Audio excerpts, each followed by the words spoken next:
Ladies and gentlemen, boys and girls, children of all ages, you are listening to a Radulich and Broadcasting premiere podcast, Damn You Hollywood. And here's your host, Rob Doon Doon Doon. You'll be a woman soon. I love you so much, I can't count all the ways I died for you, Rob. And all they can say is, Winfree's not your kind. Ladies and gentlemen, Rob Winfree. Ladies and gentlemen, the living me, Mark Radulich. How do you do? I do quite well, thank you very much. So you sing that song, and all I'm thinking is, okay, which one of us is about to OD on coke? No, we're not doing Pulp Fiction. We're doing Birds of Prey. Yeah, I know, but Mark, I think the answer is Mark. I'm saying Pulp Fiction. But it was in the movie, along with Matt Damon. He's in the movie. See, Robert, you did your thing. Look, I have like 3 bits. Why must you steal them? Wait, Matt Damon was in this? No, but Harley Quinn was in this. If you want to sing the intro, Robert, you can. No, look, not only would I really rather not, you really don't want to hear me sing. No, I think if one person's going to sing on this show, it should just be me and me alone.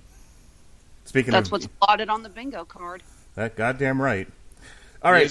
Look, you are the Conan O'Brien. Only you may sing and dance on the show. Goddamn right. So let's talk about Harley Quinn of Prey, starring Harley Quinn. Harley Quinn is in the movie. Okay. No, it's the Fabulous Emancipation of one Harley Quinn. And no, it's not. Good God, I hate you all. Please stop. Okay, for the record. Well, we should probably introduce the rest of the panel here. Thank you, Mark, for putting the cart before the horse again. Yeah. He's Mark. I'm Robert. You already heard them chime in, but we have joining us to talk about, and I'm going to start with the original title and then backtrack to their, oh God, no one's seeing this because no one can pronounce the name of the movie title. Originally, Birds of Prey and the, quote, Fantabulous Emancipation of one Harley Quinn. Did a scar just appear on your arm from that? Because I have a feeling like every time you say fantabulous, just like knife marks appear randomly on your body like Victor Jaws. See, Did you mispronounce? Oh, I hate you so much for mispronouncing him. It's Victor Jaws. Victor Jaws. No, it's not. And for the record, I think it's more that little bits of his soul are being chipped away like Horcruxes. Well, that we already Well, that's knew. basically this podcast in a nutshell. A little bit. No, I have never said that word before because it's not really a word. I will never say it again. And that one time I did say it, I threw up in my mouth a little right then. You're lucky I have a good handle on my mute button nowadays. Fantastic. The more recent title for that, what was it? Harley Quinn and the Birds of Prey? Or just Harley Quinn, Birds of Prey. I believe it was colon Harley... is appropriate. Colon is appropriate when describing this movie. I believe it was called Harley Quinn, starring Harley Quinn, featuring Harley Quinn. Harley Quinn is in the movie. I mean, the original title is kind of like titling Spider-Man Homecoming Iron Man 4 Spider-Man. Which they totally should have done, by the way. Anyway, I imagine that the primary reason we have these other two on to help us talk about this movie is if Mark and I did this, we'd be out of here in 10 minutes. Yep. Is this your first podcast with Mark? No. Not even close. This is one of the few movies where Mark and I are in not sort of agreement, like 100% agreement. Mark and I have found the dumbest minutia to argue about over the years. I don't think we have anything even approximating that on this movie. But look, every episode, plugs take a minimum of 20 minutes. Not anymore, they don't, because I have found that every time I try to plug something coming up, inevitably something will have to be rescheduled or canceled or whatever, and I'm just sick of it. So now I just tell people, just subscribe to the fucking podcast. That's it. We're done. So when are we reviewing Gambit? Go fuck yourself. You know, I think we're warranting an R rating more than the movie did. You ain't kidding. All right, we have with us Alexis Hejna back, and from the great northern Montana, David Wright, who's also joining us. So Lady and gentlemen, how do you do? Hope everything's going all right. Let me throw this out there. I know why I saw the movie. I do a podcast where we review, blockbusters, franchise movies, that sort of thing. Sorry, I'm sucking on a hole while I'm talking to you guys. So I know why I saw it. I know why Robert saw it, because he's my voodoo doll that I stick pins in. Because you put a gun to my head, metaphorically speaking, okay? Robert, remind me next time I work a show in New Orleans, I'll bring you back a voodoo doll. I actually have some dirt from the grave of the Voodoo Queen of New Orleans. Get out. That's awesome. So, we know why Robert and Mark are here, but why are David and Alexis here? They could have avoided all this. They invited themselves on here. They felt the need to talk about this. So let me ask you first, David, what for did you see this movie and decide that you wanted to talk about it on the podcast? Well, short answer, my wife likes Harley Quinn. Okay. Yeah. And to be honest, I didn't really see the movie as being that bad going in. She's like, okay, it's like more Suicide Squad meets Deadpool. Suicide Squad was okay. Oh, I hate you. I do too. I did say okay. No, it wasn't. I heard what you said. Once they stop introducing all the characters for the 5th time and actually start having some sort of plot and story happen, it's passable. You mean besides the part where it's not apparent that it was rewritten because they were trying to cash in on Guardians of the Galaxy? Well, that's the entire movie. It's passable only. That movie would have been acceptable if it were like a made-for-sci-fi movie. As a blockbuster released to major theaters, nothing about it. I just love the fact that Captain Boomerang runs away and then he comes back without any explanation. That's commitment. He's a boomerang. He has to come back when you throw him away. Exactly. His superpower is being Australian. That's not commitment. That's called lazy writing. It would have been lazy if they had explained it. It's just he runs out of the bar, and then when they do their big walking up the street badass montage, he's just there. No explanation. It's why is he back? Oh right, Captain Boomerang. He always comes back. That's why we had a poster of him in the Harley Quinn movie, just so she can go, oh, I know that guy, and I immediately splashed my soda on my face. That's a movie where you can't believe how bad it is, and you're like, okay, it's not that bad. It's not that bad. It's not that bad. Then when the Enchantress is her name, I don't remember. It doesn't matter. Yeah, it's Enchantress. Hold on, no. If I might interject into your, there's an appropriate Simpsons bit for that movie. Mm-hmm. When Homer's chasing that pig down the street. It's just a little dirty. It's still good. It's still good. Yeah, just a little airborne. It's still just good. A little slimy. You get to that. It's a little slimy. It's still good. It's still good. It's just a little airborne. It's still good. It's gone. I know. I think I'll donate $1 million to charity when pigs fly. I still won't do it. Will you be making that check out to charity now, sir? No, I think not. When you get to that third act, and the Enchantress is dancing, that's about when the audience just went, yeah, it's gone. That's when they finally acknowledged it was gone. Yeah, no, that's what I'm saying. Go ahead, The Alexis. pig has been ejected from the dam. Yeah. Let's say those who are new to the podcast, we have a tendency to sum up everything in Simpsons clips. It's a generational thing. If you don't understand it, watch The Simpsons. Seriously, you're depriving yourself. Well, it's like Family Guy, but better in every way. I'm just waiting for someone to complain about our referencing classic Simpsons episode with an okay boomer. All right. Because seriously, apparently that derogatory applies to anyone who was born in the 80s now. It is ridiculous. Let's go over to Alexis for her reasons for wanting to purposely go see this thing on purpose. But First of all, Robert, you and I are the same age. Do not use the phrase "okay, boomer." Okay, we're better than that. No, I would sure like to think so. We're not. But I just noticed that. Look, I don't say it. That's the first time I think I've ever uttered the phrase, even derisively towards people who use it. It's stupid to me. But I've noticed that anyone who grew up in the 80s apparently is now a baby boomer, which is not accurate. Awesome. So why did you see this movie and you can't fall back on the phrase "token girl"? Because A, that's my gimmick, and B, it has to be plural. I want to know. I really want to know. You had an out. We weren't. There were certain things. I'm like, I'm tapping you on the shoulder. Like, come on, you're next. And you're like, no, I don't want to go in the closet with the Birds of Prey TV show. And I'm like, hey, sorry. Yeah, you're buying me a churro when we go to Disney World. Sounds great. But this and I want one of those sweet plum churros, okay? Those things are supposed to be amazing. Terrific. I'll get you a churro, I'll get a turkey leg, and we'll take a picture eating them.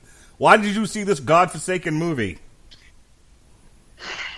It really was token girlism. I realize that this is a movie that people are going to be ranting and raving about the feminist agenda. I mean... Going to be.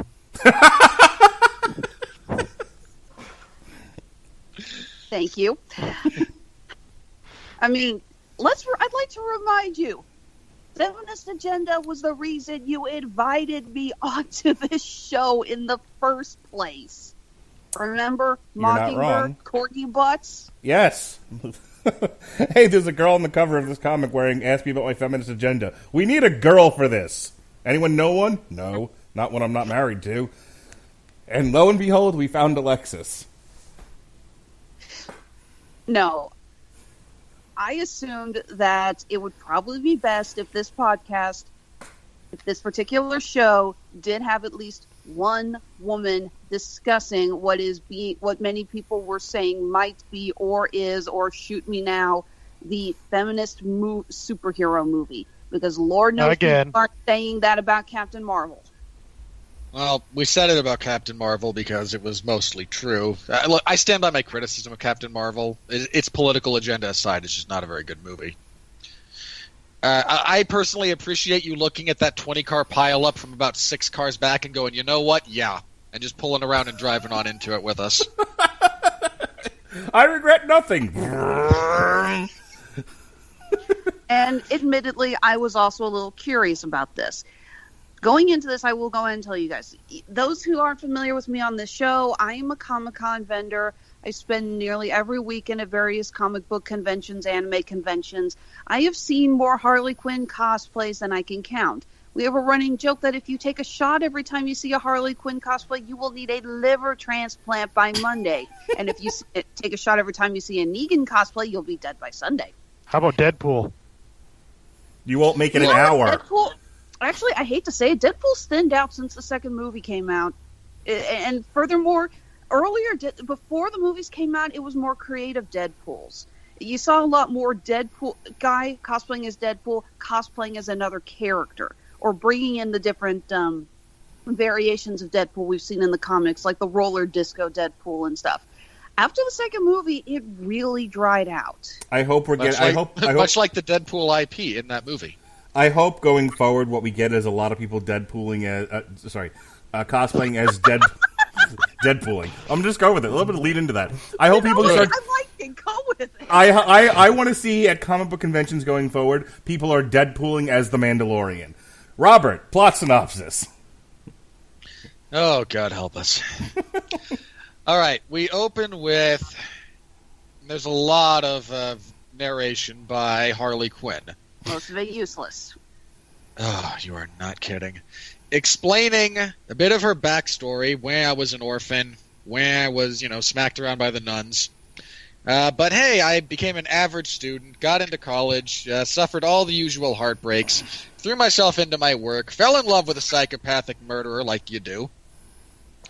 But saved the world with a bomb around my neck, got thrown back into jail, and then broken out of jail by my one true love, and then he dumped me for no reason. Let's go with again. Laughs. I mean, with the Jared Leto Joker, you don't really need a reason to dump him. I mean, look, I'm very happy. I'm more interested on the reason why he was there in the first place. Look, I am very happy to never see or discuss the Jared Leto version of the Joker ever again. That makes two of us. I was really kind of hoping, because I'd seen the way they had cut together some of the previews, a very brief tangent, it looked like she either jumped out of that semi that she drives into the Ace Chemical plant, or she's kicked out of it. I was kind of genuinely hoping that he would be driving the two of them into that in some kind of suicide run, and she'd just bail finally. So he's actually dead. Yeah, that's what I thought would Instead, happen. he just unceremoniously off screen tosses her out of this single story ranch rambler in the middle of Gotham. Honestly, they could have named the movie Birds of Prey unceremoniously off screen, and it would have effectively described the movie. You ain't Well, good. now we have to wait for Jared Leto to ruin a Spider-Man villain. I mean, do enough people care about Morbius for it to count? They do now that they had Michael Keaton cameo in the trailer. That was the one thing that got people interested. Yeah, but they care about Michael Keaton, not Morbius. Exactly. Yeah, but they'll go see the movie because, like, that is. I don't know if that marketing campaign or that little stunt is brilliant or just utterly disingenuous because he's going to show up for a post-credit scene. No. I hope he's not in the movie at all. I hope literally that's a scene cut from Spider-Man: Homecoming. That would be nice. All right, go on. Anyway, Joker and Harley break up, and this time, well, it's really for good. Sure. Only because this version of the Joker is untenable as a film property. Not because of anything to do with the story. Anyway, she's moping around, getting drunk and high at clubs like you do when you're heartbroken and trying to figure out what to do with your life. She winds up in a room over a Taiwanese restaurant. Trying to figure out what to do with her life, she winds up adopting a hyena, like you do. Best character in the movie. I don't disagree with that, actually. Yeah. No, hang on. Not even a hyena was portrayed accurately in that movie. That's only begins it's only the tip of the iceberg. Go on, Mark, Robert. are you telling me that was not a real hyena? All they did was synth in. That's what happened to Ed in The Lion King. They took him out of it and just synthed him into Birds of Prey. Yeah, he looked more realistic than the hyenas in the live-action Lion King. That's it. He's not Bruce. He's Ed. That's it. I'm going with that. The hyena formerly known as Ed. There we go. I will actually give credit. The CGI on the hyena wasn't terrible, especially compared to some of the other CGI in that movie. They should have put that on the DVD box. Birds of Prey. At least the hyena was CGI'd well. They should have just got a real hyena. And that would have killed everyone on the set? Sure. You guys have a giant misunderstanding of hyenas. Oh no! Please don't do this! Hey. So which of us... Okay, Mark, I may not be an expert. Which of us is more likely to know that, well, you can't necessarily domesticate a hyena, you could train one enough to do film work? I wish you did drugs. I really do. Could you please stick on the plot synopsis, please? So she adopts... This is what happens when a movie is terrible. We find excuses to talk about anything else. You guys do. I'm desperately trying to keep this on track. So one of the places she winds up partying is an unnamed nightclub owned by Roman Sionis, better known as the Black Mask, played by Ewan McGregor, who's utterly wasted in this role, both his talents and, I assume, his blood alcohol level. If he called himself the Joker, he'd have an Academy Award by now. That is not true. Seriously, all you have to do is play the Joker and just mug scenery for a film, and boom, Academy Award. There you go. Oh, we spent 9 hours talking about that movie. That's a bit unfair. Moreover, if that were true, Jared Leto would have a second Oscar. You have to mug well. No, you don't. That was not a qualification you put on that statement.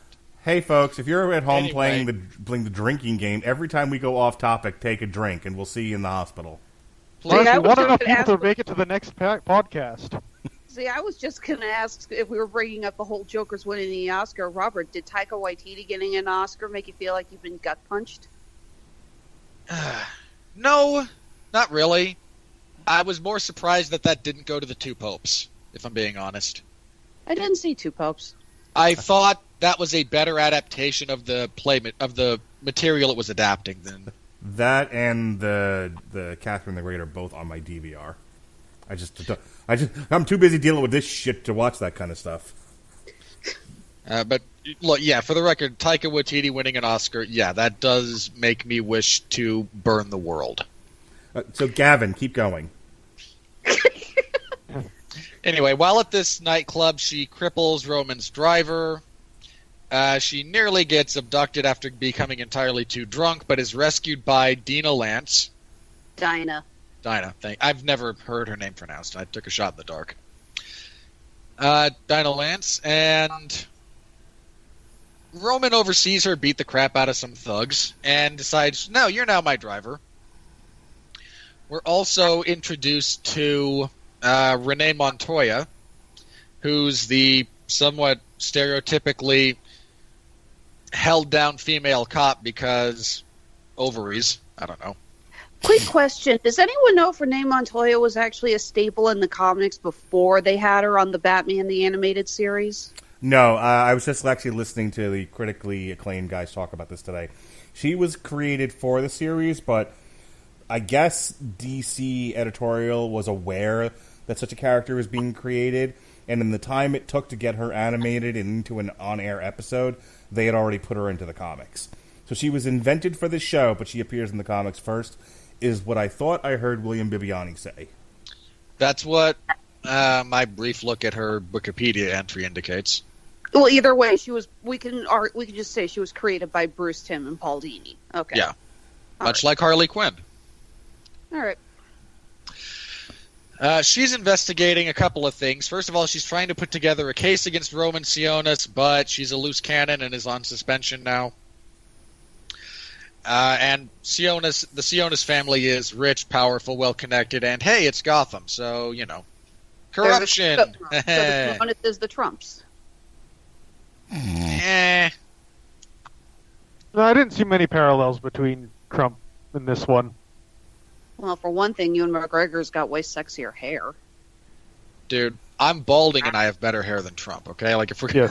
Yeah. He also was really good at forming coherent sentences. Depends on the day. Look, Yeah. Mark has better hair than Trump. Like in modern Hollywood, I don't give them credit for being subtle enough to dig at Trump that subtly.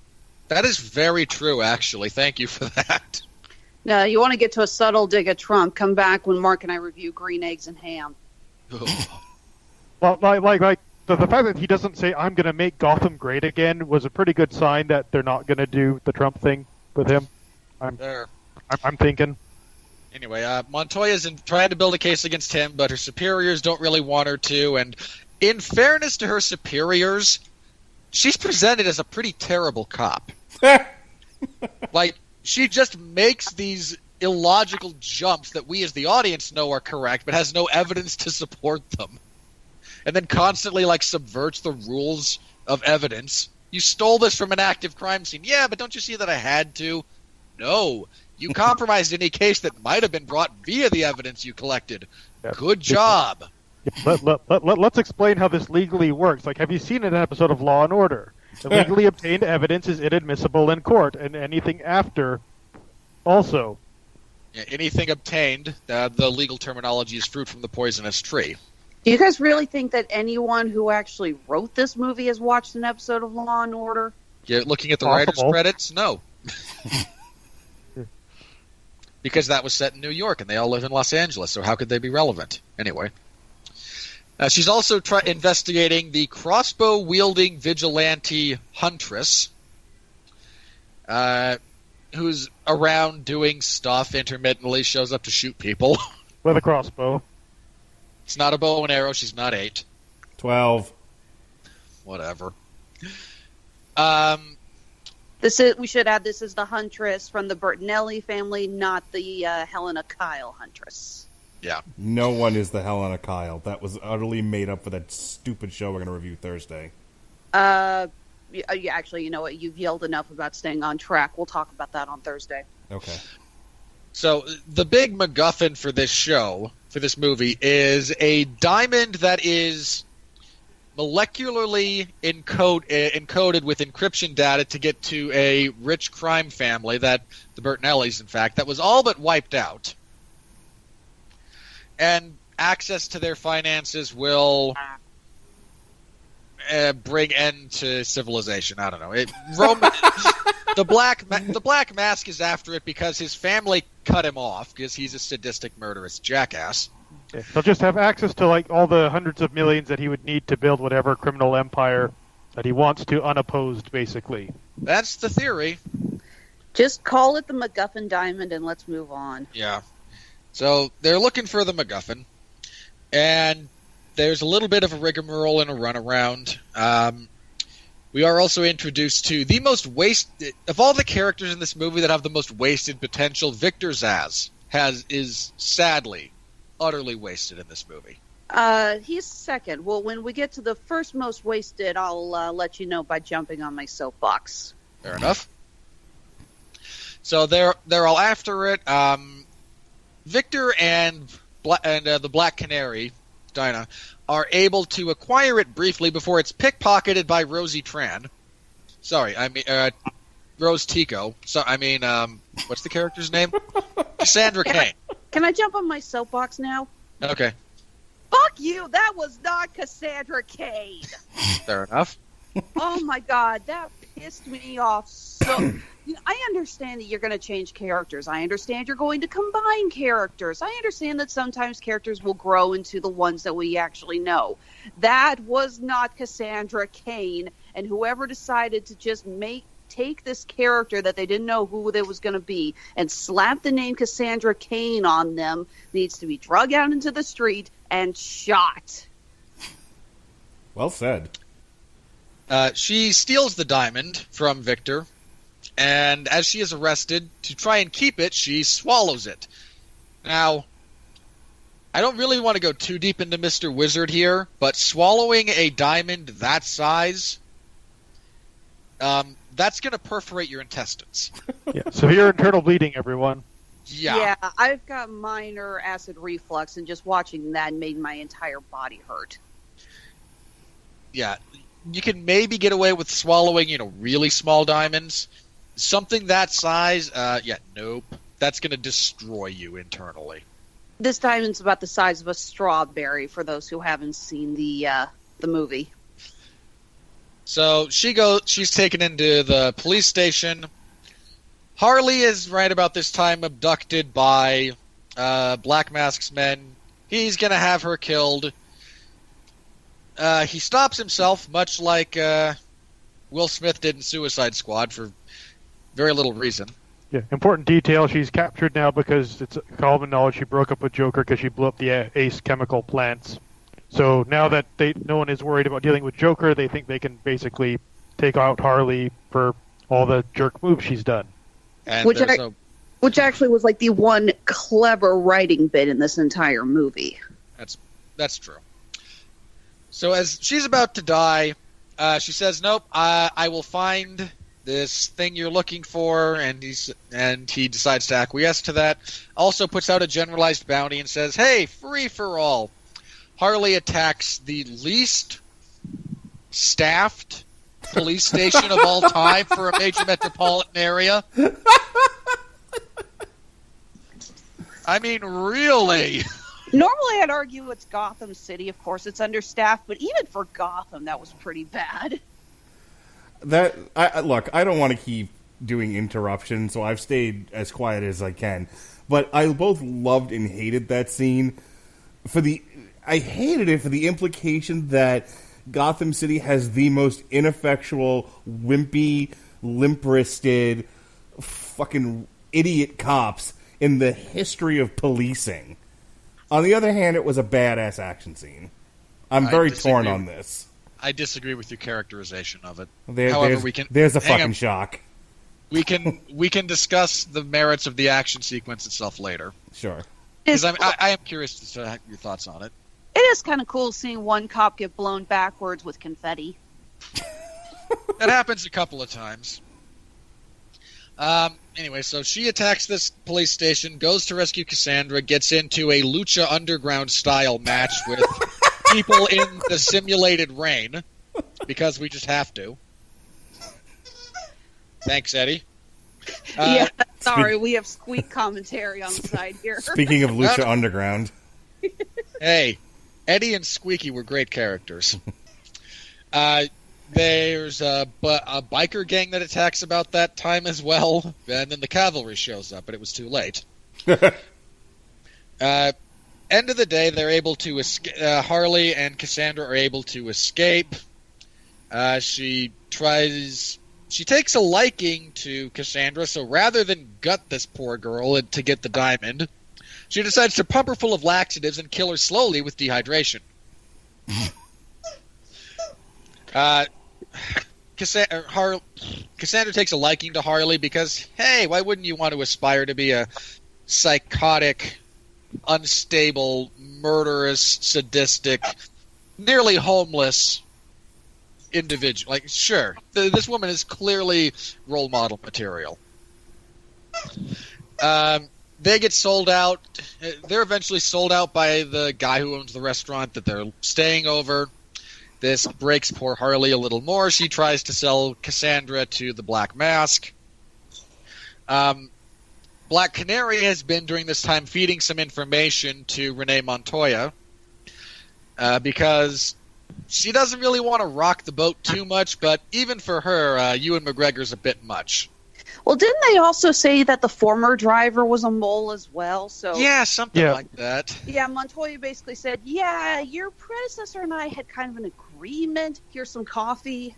And you see, the real devil is in the details. You see, he and I had a signed contract, and upon his recusal of the role and you stepping into it, you're legally obligated to fulfill his position.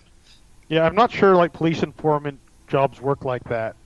Neither am I, but then again, nothing about the police system is accurate in this movie. So hey, who knows? Wait, did they actually say that? I mean, No. I just saw this movie yesterday, and I can't remember half of it already. No, that that's should be on me the joking. DVD box. I just saw this movie yesterday, and I can't remember half of it. So watch it again.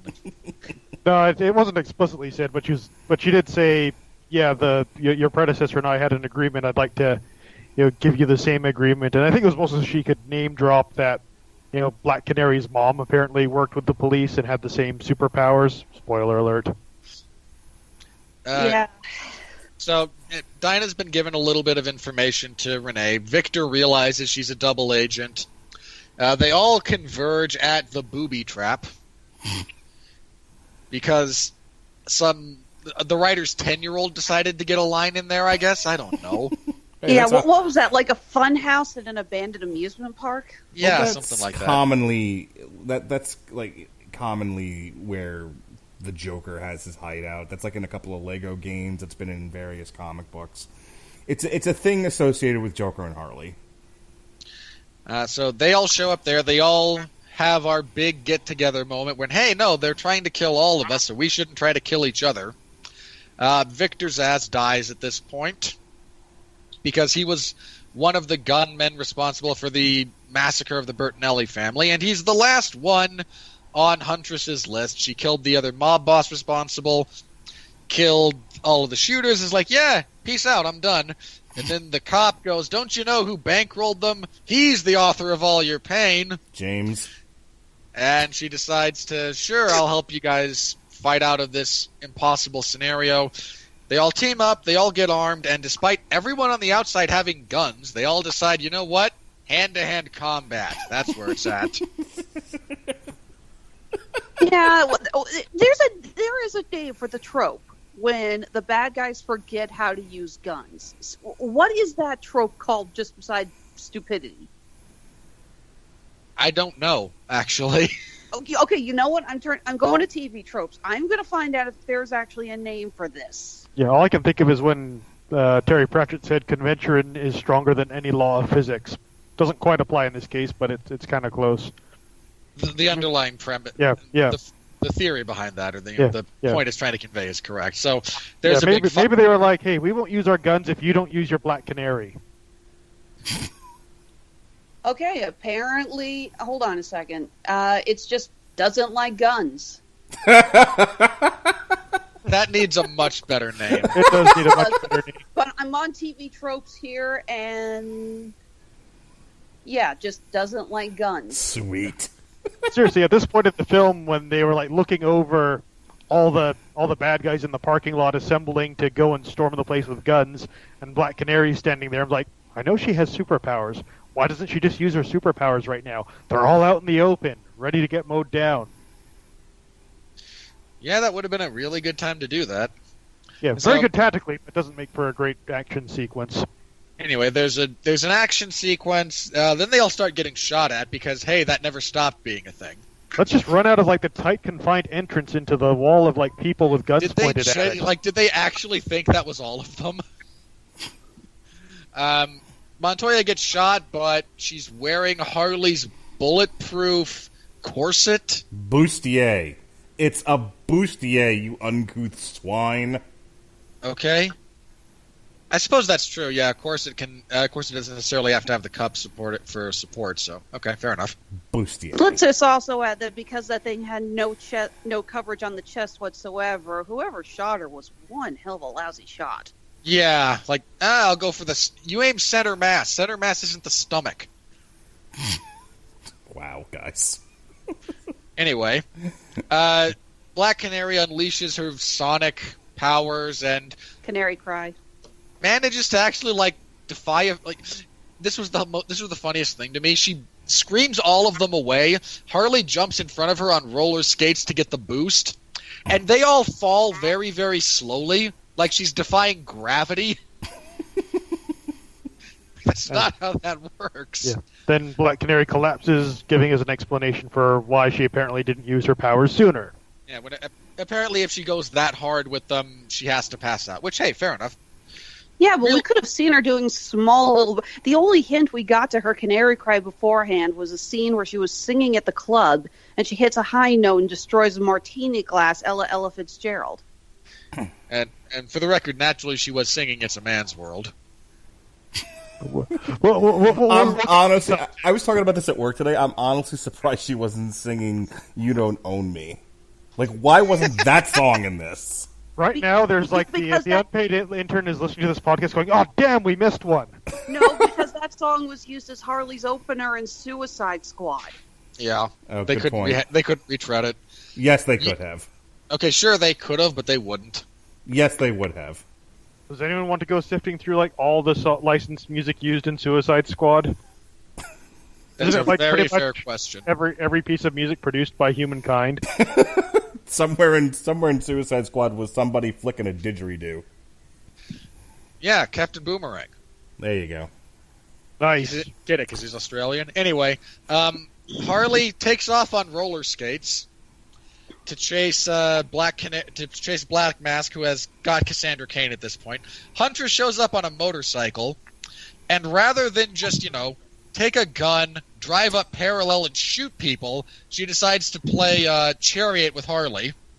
Because Harley Quinn has to get all the good action scenes, dummy. And she did do roller derby early on in the movie, so it's been set up. Totally a payoff. I changed my mind about this movie. It's amazing. Hey, So that's what, Chekhov's roller skates? Yes. pretty much, yeah. Hey, if the other actors in this film want to also be executive producers, their characters can have bigger roles in the film. Well said, David. Plugs. Yeah, look, Margot Robbie had a producer credit. No one else had a chance. Anyway, there's a mild chase scene. She eventually crashes the car with Black Mask and Cassandra Cain.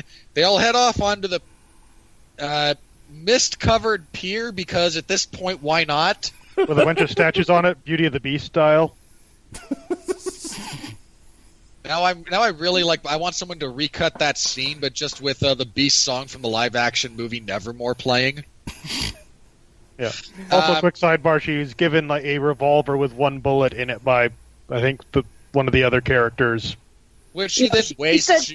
She said before the Canary Cry, I've only got one bullet left. Yeah, it's been established, and Yes, when she does shoot it, she misses. It's Well, nearly she hits the statue. It's nearly the first time in cinematic history that a 6-shooter fired 5 bullets. Yeah, there's so many people who don't pay attention to proper reloading. Yeah, don't count the rounds in any action scenes. Your head will explode. It's like counting the seconds when they give any countdowns. I always ask, it's like, are they purposely ignoring it, or did the editors just go, who the fuck cares? That second one. I'll tell you what, movies in terms of machine gun fire and the amount of bullets being used were ruined for me the first time I went to a shooting range for my buddy's birthday and we shot automatic weapons. Hey, they're 30-round mags usually at most. You know how fast those go by? Yes, and you know how much money we spent that night? So bullets ain't cheap. No, they're not. And they go fast. Tell that to Chris Rock. I'm not sure what that's in reference to, but okay. That was Chris Rock's bit, right? The $50,000 bullet? Or am I thinking Chris Tucker? I get the two confused so often. I have absolutely no idea what you're talking about. It was definitely a Chris. Yeah, but Chris, we're going with Chris Rock here. If I'm wrong, I apologize to all involved. Basically said we shouldn't like regulate guns. We should regulate bullets. Like we should make it all bullets cost $50,000. That way, there would be no more innocent victims. You know, you see someone with a bullet in their head, it's like someone must have done something to deserve it. Someone spent $50,000 on the bullet. Yeah, that sounds like a Chris Rock bit. Yeah. And it kills me, but that actually makes some sense. That's what's so funny about it. It really doesn't. Yeah. Go on. It's not a legislative policy you could actually pursue. Or even if it were a legislative policy, the realities of manufacturing just do not support that. Or just like criminals in general aren't terribly big on following laws and regulations. I'm gonna we're trying to explain that to our government up anyway. Here, guys, Mark's about to have an aneurysm if we don't move it. I know. If I can get him to have one on air, there's so many bad movies I can avoid seeing. I keep trying. Eat my ass, Winfree. Just go. Anyway, Harley wastes her one bullet because, sure. Because girls can't shoot. She hits the target. She hits what she's aiming at. She's just not aiming at the right target. Cassandra Cain pulls the pin on a grenade. Harley performs a modified sling blade Toreador, wrestling reference, to throw him off the edge of the pier where he detonates halfway down and no more Ewan McGregor. The birds of prey get together in the wake of this. Montoya decides she's had enough of the police because she's bad at it. And her boss keeps on getting all the credit for all of her work. Yeah, it's not her. It's the men. We're getting there. We'll get there. In all honesty, if they'd gone out of their way to portray her as like the one cop actually following procedure and the rules, she would have been so much more sympathetic than she was. Anyway, so she decides she's had enough. She heads out. Bert and Ellie, the huntress, gets the family fortune because at the end of the movie, Cassandra Cain finally has a bowel movement, and the world rejoices. And then Harley runs off with a diamond before they can get it. Like you do. But somehow they're able to get the engraved bank account numbers and passwords off of it. Yeah, that really was not set up properly. Anyway, I was under the impression that she just auctioned off the diamond and that was it. No. If you look at the sequence of events, they got the codes. Like they're doing, they're doing like the taco, girls party afterward, and then Cassandra says like, okay, I'm ready to pass this diamond now. I'm going to the washroom, and then Harley Quinn runs off. Steals Black Canary's car. Cassandra hops in the car too, and they drive off without any indication that they've given up the diamond to the other birds of prey. Well, and then we find out that the birds of prey have got the bank account information somehow and are using that to fund their operation. And then Harley pawns the diamond. Yeah, Harley sells the physical diamond. Yeah. Okay, so we're missing the bit where Harley goes back after running away, gives them the diamond so they can get the information off of it, and then takes it back to pawn it. Yeah, I do not remember any scene of that, so I was under the impression that the codes were just lost forever. No, the codes were encoded in the diamond, and then they do say specifically that Huntress gets the codes and reclaims her family fortune, and Harley sells the physical diamond. So a wizard did it. Yeah. Wow, I do not remember them saying that. I just remember them fighting the people. Yeah, she steals the car. We cut to the scene of Montoya quitting. We have the scene of Montoya, Black Canary, and Huntress fighting, and we see Huntress actually wearing the mask and the purple cross outfit that she's semi-known for in the comics. And then it cuts to Harley in the pawn shop getting the shit ton amount of cash. Yeah, Harley's voiceover for that part of the movie says that the Birds of Prey are being funded by the Bert and Ellie fortune that Valerie was able to claim. Okay, I totally missed that. Yeah, and Harley left the group because she's kind of a bad guy and they're good guys, so, it wasn't going to work out in the end. And so off to the sequel. So off to the sequel, Harley Quinn in the Gotham City Sirens. That's where we're headed next. Harley Quinn has never been a member of the Birds of Prey. Correct. Yeah. All right, Dave, we're going to start with you. Robert, are you good? Look, really what it's going to be is Harley Quinn and the Royal Flush Gang, okay? Let's not kid ourselves. That could work.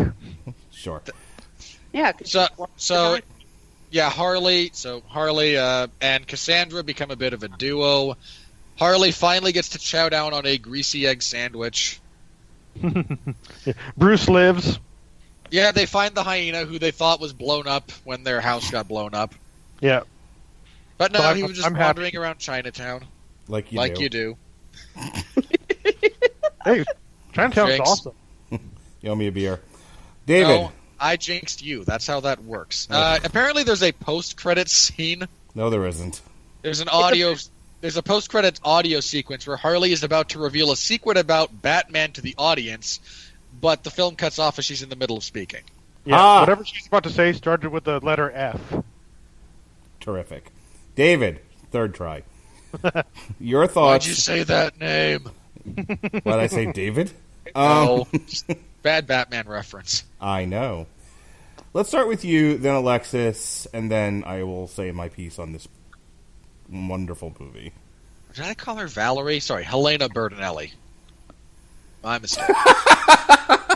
You know what's funny about that? I've been fighting back the Valerie Bertinelli jokes this whole time. I know. You got it. It's right there. David, hit it. Okay, I think I'll leave the juicy stuff for Alexis because it sounds like she has something to say. But overall, I thought it was an okay movie. Margot Robbie, really good in the role of Harley Quinn. She is to Harley Quinn what. Geez, my brain just keeps stop working here. Well, that's what happens when you have to be exposed to Harley Quinn that much. Touche. But I hate that character. yeah, Hugh Jackman. Yeah, Hugh Jackman and Wolverine. There we go. So Harley Quinn is Margot Robbie is to Harley Quinn. Hugh Jackman is to Wolverine. It's kind of her thing. She nails it. So she was fun. That aspect was good. I thought the cast was overall pretty solid. Everyone showed up, did their jobs. Ewan McGregor looked like he was having a good time. I imagine that big mountain of coke they shoot up in the police evidence room was all there for him. Quite possibly.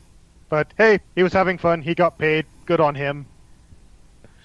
Yeah, get it out of his system before he has to be Obi-Wan again.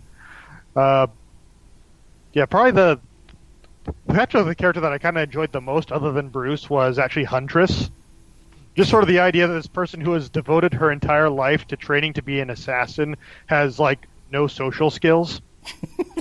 And just seeing her interacting with the other characters and just I don't have anger issues. Yeah, she screams, or just she's practicing her introduction. I am, or they call me the Huntress, and not quite nailing it. And just other little things like that, where it's just kind of fun and cute, and someone who's not a stranger to being socially awkward like me, I could kind of relate. So, kudos to them for that. I thought the sort of attempt of doing a musical parody of Diamonds Are a Girl's Best Friends while Black Mask is slapping the crap out of Harley was a bit odd. I like the idea of it.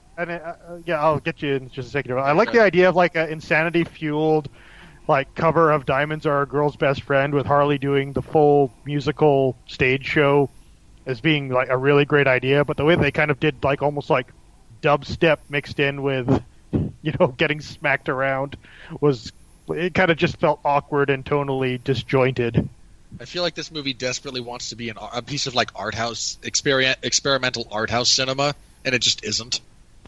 Yeah, but it's I've never seen the movie, but Tank Girl, where they actually do an entire stage musical in one of the locations. You physically wound me by reminding me of the existence of that film, sir. But this is the kind of film where you could get away with having the guts of pulling off something like that if done right. I'm not saying that Tank Girl was a good film by any stretch, but just that kind of wow, I can't believe they actually did that sort of aspect of things. Apparently they got the John Wick crew to do all the action scenes, and I thought great idea. While simple, I thought the action scenes were quite well choreographed and sort of interesting. Hey, roll in a car. Yeah. You're not gonna like what I have to say when it's my turn then. Well, fine. You do that. Just giving you a heads up, man. If you enjoyed it, Godspeed, party on. Yeah, I don't have to like what you say. I also don't have to care. I'd like to go on record as saying I'm not the one interrupting you, David. Please continue.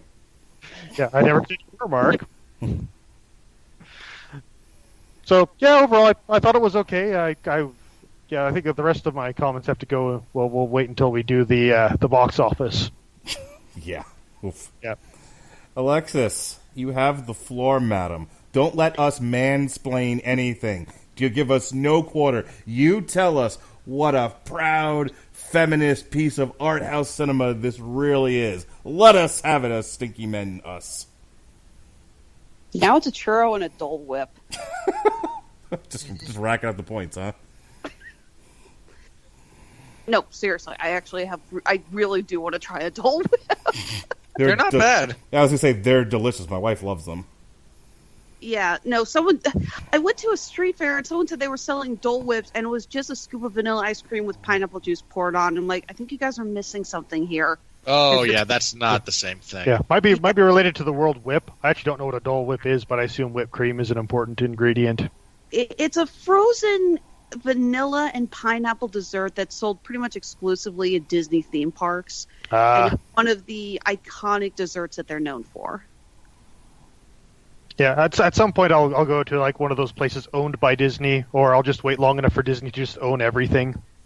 I don't know. I find them at the one I have around here is actually there's like a Far's ice cream parlor that has them. My wish is that this podcast gives somebody listening to it a stroke. Yeah, seriously, everyone, buy stock in Disney because when they eventually take over the world, it'll probably be a good idea to like be a shareholder. What do you mean eventually? Well, like they're not quite there yet. They're pretty much there right now. Look, the fact is that we are all currently owed between either Disney or Google, all right? No love for Apple? No. I'm a proud Mac user, and I fully admit my soul belongs to the mouse and to Google. Your thoughts on the movie, madam? You got me distracted thinking about ice cream. Dang, now I want ice cream. So Mark was talking about feminist empowerment. This movie sucks. Wow, on the record, officially, when you've lost Alexis, you fucking lost everybody. This movie sucks so bad. I'm sorry, and I am not going to get on a soapbox about the whole, Mark, you shared an article the other day that said most of the negative comments were coming from men, which I just found to be the biggest laughable thing in the world, because they probably just found one site, and yeah, the majority of reviewers on there probably were men, but guess what? There are more male reviewers than there are women reviewers. That's just the statistics. Yes. I'm not saying we need more female reviewers. Honestly, if you're a female and you want to be a reviewer, go for it. That's awesome. But there are people more who are men. good at the job. Yeah. There are more men reviewers than female reviewers. So, yeah, the majority of the reviews are bad. So the majority of the reviewers who are saying it is bad is men. Get over it. And you know what? What's bad about this movie has nothing to do with the girl power and shit like that. It is framed poorly. The pacing is non-existent. Some of the action scenes are indeed good. I actually genuinely like the scene where Huntress, they're going down the slide, and Huntress holds up, she puts her legs up so she can get the guy who's coming behind her, jumps on him as he's coming down the slide and starts stabbing him all the way down. Stabby. That was a good one. That was a good scene. I like that. And you know what? Yeah, I actually quite liked Huntress in this, and I didn't mind Black Canary. I admit I get a little confused with Black Canary because Dinah Lance has a very confusing history because her mother's name was also Dinah, and there have been more than a few that have held the title Black Canary, so sometimes it can get a little weird going, wait, which version are we talking about here? But what we got, I thought was okay. I would have greatly liked to see her use her powers a little bit more. I get that she couldn't use the full Canary Cry, but I would have liked to see a little tip of the hat other than, is it live or is it Memorex scene? And I'm just going to say, I am not a Harley Quinn fan. I enjoyed her appearances in the Batman the Animated Series, and I consider the comic book Mad Love to be a wonderful book, and I consider it mandatory that if you are a comic book collector, you should have this great piece of comic history up there, not the least because it is written by Paul Dini, who you guys know is one of my favorite comic writers. I've brought his name up more times than I can count. But Harley Quinn is a character who is disturbingly oversaturated in the market. And it is clear that someone in Hollywood just said, fuck it, we need to make a Harley Quinn movie. And they decided to mash her into a Birds of Prey movie. And then they got cold feet halfway through writing and started nixing the Birds of Prey into it. If you want to make a Harley Quinn movie, make a Harley Quinn movie. You want to make a Birds of Prey movie, make a Birds of Prey movie. Do not try to combine the two into this piece of shit. And that's not even getting to how this movie tries so hard to be clever with its out-of-context, non-linear storytelling. I'm not against non-linear storytelling. I think done in the right hands, it's actually very impressive. I'll even give credit to Batman Begins and Man of Steel. Those were non-linear storytelling movies, and I thought they were quite good. This was annoying, and it was abundantly clear that the narration was dubbed in at the last moment. Majority of that narration could have been cut. I practically screamed at the theater during the scene when Black Canary does her canary cry, and they actually dubbed in Harley Quinn saying, "Told you she had a killer voice." And frankly, what the fuck was up with that Marilyn Monroe theme thing? It's like, were they trying to show that she was going cuckoo for Cocoa Puffs in her head? Because frankly, it just looked like somebody had a fun idea for a music video and they didn't want to waste the footage. Probably not wrong. Because we've learned nothing from Ghostbusters Answer the Call and musical numbers. And I've already said my thoughts on Cassandra Cain. She is actually a really cool character in the comics. And this character in this movie was not her. I have no doubt in my mind that they just wrote this character as a random pickpocket, and someone said, well, we should make her into a recognizable character so people will go get the books. Oh, okay, what's the name of a random female character? I don't know, Cassandra Cain. Yeah, they Googled female DC characters, went down 2/3 of the way to the more obscure section, and then went, okay, Cassandra Cain, sure, it's alliterative. Yeah. Cassandra Cain is an amazing character. She was born specifically to be the ultimate assassin for Ra's al Ghul. She was not taught to read or write, and she could not speak for several years of her life. She was a master assassin who, on her first kill, realized what she was doing was wrong, and Batman took her in, and she became Batgirl. It's real cool, and this little pain-in-the-ass pickpocket is not her. And for the record, she is a lousy pickpocket. Let's see where she just walks up to Black Canary and tries to stick her hand in her pocket. I'm like, well, what the hell did you think was gonna happen? You gotta misdirect, man. There's a few other scenes where she's stealing stuff that she actually does the appropriate misdirection, but... Oh, yeah, the scene where she's like, I love your earrings, and she's taking the watch off of that one. Yeah, like, that's how that's done. But yeah. Most of what she does is just no. Yeah, I really do hope they're not paying attention. Yeah, no, I've seen videos of professional pickpockets when they'll go, they're trying to turn their life around. They're saying, okay, here's what pickpockets will do to steal, and they'll show how it works. And yeah, you're right, they do the misdirection. They'll start talking and pointing out other things. I think my favorite one was I watched a guy who just, again, doing that kind of demonstration, had a guy in front of him and just, talking with him, did the touch on the shoulder, turn you around, did a few things, and literally took not only his wallet and his watch, but took his belt. Yes. And Robert, I am on the same, side with you about Victor Zsasz. Victor Zsasz is a criminally underrepresented, underutilized comic book villain. He is not a gun for hire. He is not a thug at the side of Black Mask. He is a psychotic serial killer. And the idea that he would work for someone like Black Mask is just really stupid. Again, I get the feeling that somebody went through the list and said, ooh, we need another character here. This guy's at the bottom of the list alphabetically. Throw him in. The only thing let's throw him into a quasi homoerotic relationship with Hey, Am I the only one who got that? Like, no, it's well, just kind you're of not the only one because an entire article was written how this is the gayest, and and that is a compliment. The gayest superhero movie ever made. Let me be. Only.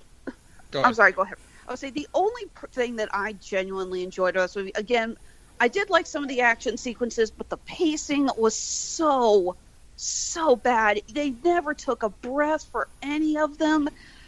But I enjoyed Ewan McGregor as Black Mask. Black Mask, more like Glass Jaw. Am I right? Not wrong. Yeah. Tip your waiters, everybody. That's his 5 minutes. I liked how he was, again, having a blast doing it. I have said this before on this show several times, that there is something admirable that even in a bad movie, when you have an actor who is clearly just going, balls to the wall, going all in with their performance, and there is something great about that. And he nailed it. Ewan McGregor is one of my favorite actors. I love him. I loved him in Dr. Sleep. I loved him as Obi-Wan. And I really liked him seeing him go just shit your pants insane. In the proud tradition of Raul Julia as M. Bison. No, you're not wrong.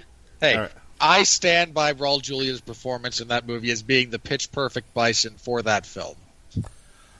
So, No, I've gone into many a discussion with people about Addams Family with Raul Julia, because if you looked at the early cartoons and source material in the TV show, that was not the Gomez that we knew. But but Raul He's Julia the best.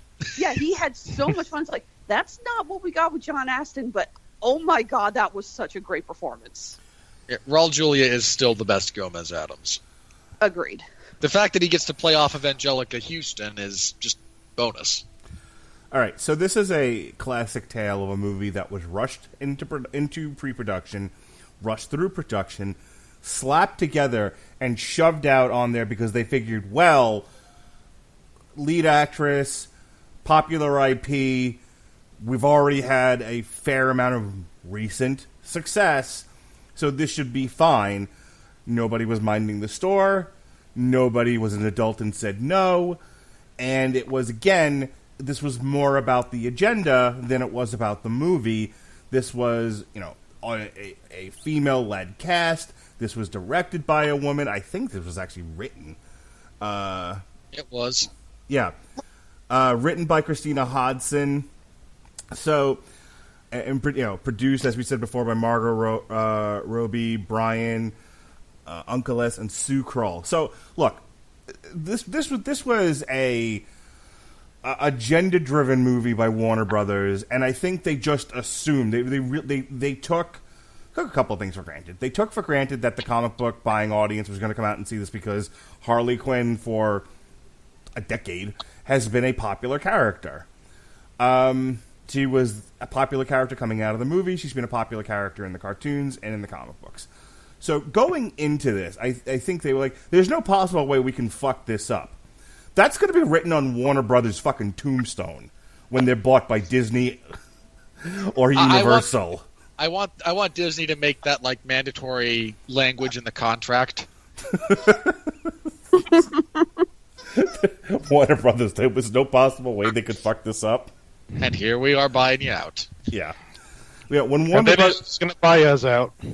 When Warner Brothers is a subsidiary of either NBC Universal or Disney, they'll look back on. Lead to Disney, Mark. I give Warner Brothers a chance. This movie sucks. I mean, and I don't say that lightly. Really. I wanted to with your vaunted history of cinematic taste, standing here, you defended big chunks of Bad Boys for Life. For God's sake. And it was a better movie than this.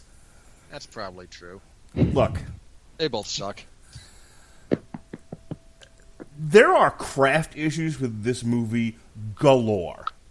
Let's talk about the characterization, because Harley Quinn is whatever. I mean, Rob jokingly calls me the walking meme. I got nothing on Margot Robbie's Harley Quinn in this movie. But so let's put her aside, even though she takes up 99.9% of this movie.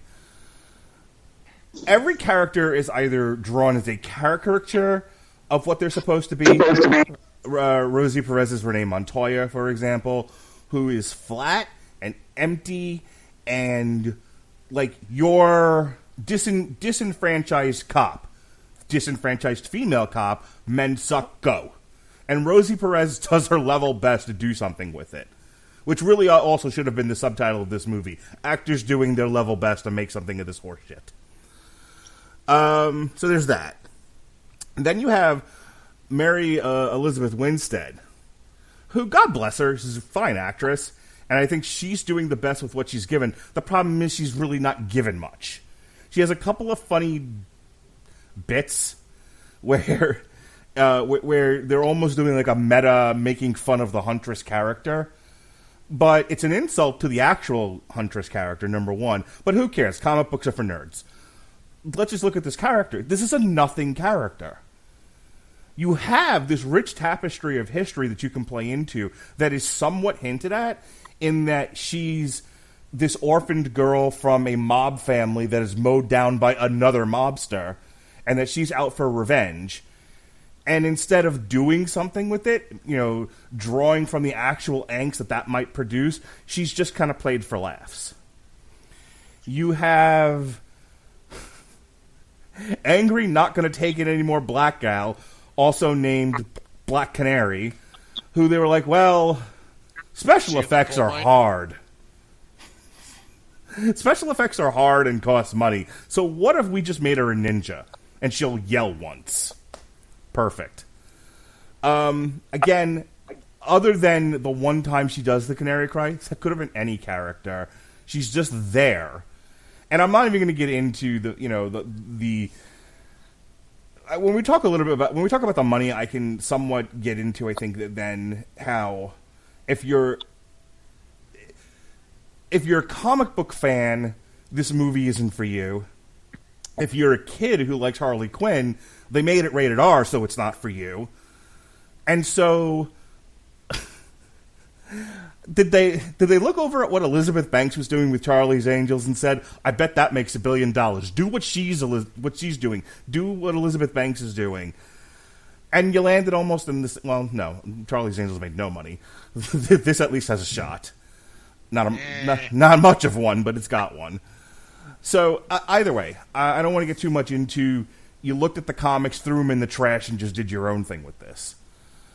You guys talked about... Like you say, Mark, books are for burning. They are for burning. Ewan McGregor is trying hard. He really is. And I think it's his characterization that pissed me the most off watching this, because they were like, well, here's the story we're going to tell with Black Mask. Here's the guy who gets cut off from his fortune. He's trying to make his own criminal way, and... he wants this thing, and he nearly has it, but then he loses it, and then he's going to spend the rest of the movie trying to get it, and that's going to cause him to lose his fucking mind. So by the end of it, I think his mind was already lost by that point. So by the end of it, he goes, just crazy, and we can have this really explosive, exciting ending. Except that none of that's really in the movie. He's making decisions and doing things with no real reason behind it. He's just kind of, I'm crazy at times. And other times he's like, I've got tons of charisma. And it drove me nuts watching it. Because Ewan McGregor tried. Get up on that table and dance. But that's a really good example of... So I was listening to William Bibiani and Whitney Seibel talk about that. How that was... You could tell that a woman directed that scene, which obviously she did, because it's not done exploitively. You're not... There's no... They use this term. There's no male gaze in that scene. And so what you get from it is he's a shitty guy, and he's vulnerable, and has all kinds of has all kinds of ego problems going on. But you're not exploiting the woman in that scene who's being abused, and they're not wrong, except for the fact that how that scene's not as effective as it could be, because the road to getting to that point where he's that off the deep end, you get there in like one scene. There's no road there. It just kind of happens. You're like, how did we get here with him? So, I mean, maybe Robert will see it differently, but I didn't see any transition for Black Mask. He just suddenly Zemo, and he's crazy. And it's like, well, that's a good enough explanation for all of his behavior. You know, for him to have been criminal mastermind and mob boss to nutso. Speaking of that woman being, supposedly, tortured or whatever, I gotta ask, why was this movie made R? Because with the exception of the cursing and maybe one or two scenes of bloodiness, which frankly with some creative editing you could have skipped. Yeah, they could have easily done the unrated version. Yeah, well, I'm glad you brought that up, Alexis, because that's my next point. They were like, well, Deadpool was rated R, so if we make this rated R... It was literally as if somebody at Warner Brothers was like, Deadpool was rated R. If we make ours rated R, we'll also do $700 million. Like, that was the logic. Because they don't make any use of it. You're right. I mean, I think even at the end, she's like, because I'm Harley frickin' Quinn.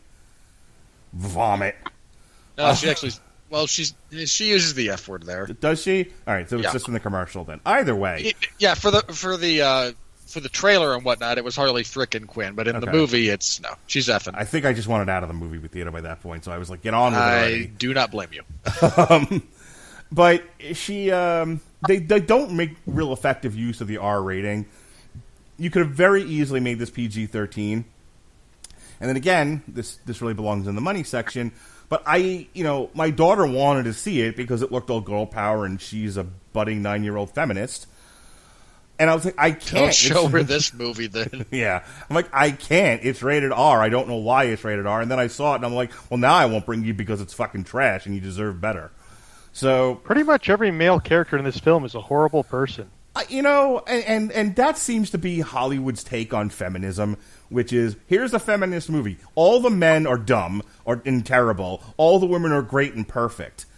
That's as far as it takes it. And I think I don't post a lot of editorials on the Radulich and Broadcasting Facebook page, but this one I did because I thought it was interesting, that especially because it came from Variety, that like the modern feminist Hollywood film does nothing for feminism. I was like, well, bless you, mob enforcer that saved Huntress and trained her to be an assassin without any spoken dialogue. You, sir, get the award for the only male character with agency in this film who did not be completely terrible. The color palette in this movie, I mean, Gotham has an aesthetic. This looked like it was shot in Brooklyn, which would have been okay because then at least it's a nod to the New 52, where she moves to Brooklyn after breaking up with the Joker. Which, again, I think was what they were going for here. Like, we want New 52 Harley Quinn. That was a thing. Her solo book was actually that came out during that time. We've done on source material before, and it was actually really funny and a lot of fun. And that version of Harley Quinn is a lot of fun to read about. That's not in this movie. But I was saying, like, the color palette and the settings and everything, for a lot of it, it just looks like they shot it in Brooklyn. And like there's, or like Midtown Manhattan. Chinatown. Chinatown. Like there's nothing about it that says Gotham. Not a darn thing. And they don't even go the new Gotham route like the Birds of Prey show does. Ugh. It only says Gotham on the sides of the police cars. It might as well have said Gotham City, forget about it. It's a real sign, by the way, indicating you're in Brooklyn. I don't want to take too much more time doing this, but yeah, I'll talk about the fight scenes really quick. I know Robert. You're taking my other shtick. How dare you? Well, I know Robert's going to say no. Everything that you guys are saying about the fight scenes is all wrong. It's all terrible. It's fine. You have a finer eye for this sort of thing. If and I actually do want to hear it because you bring up some stuff that I just didn't think about. I kind of watched it, and I was like, the scene where she runs through the most ineffective police force in the history of mankind, I actually thought was fun. They gave her Have you seen Demolition Man? True. Well, no, they were more effectual in that movie than this. Yeah, seriously, I would take the impotent nonviolence police from Demolition Man over the East End Gotham precinct. Yeah, here's basically our review of Birds of Prey, everyone. Watch Addams Family and Demolition Man. Perfect. Darn right. Plugs. So I liked when she takes over the police. I thought that was inventively done in terms of how, the choice of weapon, how she does it. You know me, I've talked about this before. I talked about this with John Wick. I don't really like it when everybody's a ninja and they're all kung fu fighting for 2 hours. But this at least was stylized in such a way that I wasn't bored cross-eyed while watching it. Nothing for the next hour was interesting. And then we get to the final fight scene where at least you see all the girls kind of fighting together and the camera's swinging around and it's kind of like it's like being a kid, you're just like, oh look, shiny colors and sparkles and unicorns and shit. And like I was sufficiently distracted during that one fight scene that I forgot what a terrible movie I was watching. I actually sat on the edge of my seat and like, ooh, colors. I wish I had been high. It would have made it better. But in the absence of hard drugs, I could be satisfied with the 2 minutes of stupid fighting I got.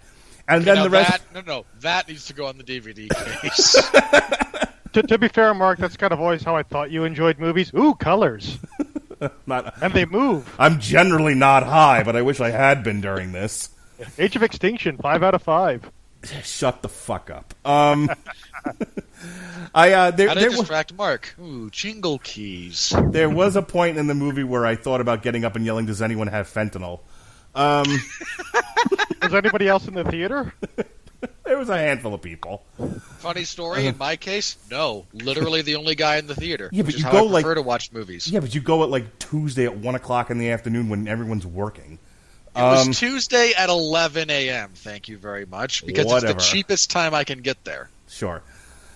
So I do that anytime I can. It works great. And then that forced ending with her, it's like, nobody loves you, Harley Quinn, don't you understand? And it's like, well, I'm Harley Quinn and Warner Brothers loves me. Bang. Terrific. I'm yelling the message. Does everyone hear me loud and clear? Message! Roll credits. Robert, get me out of this shit show.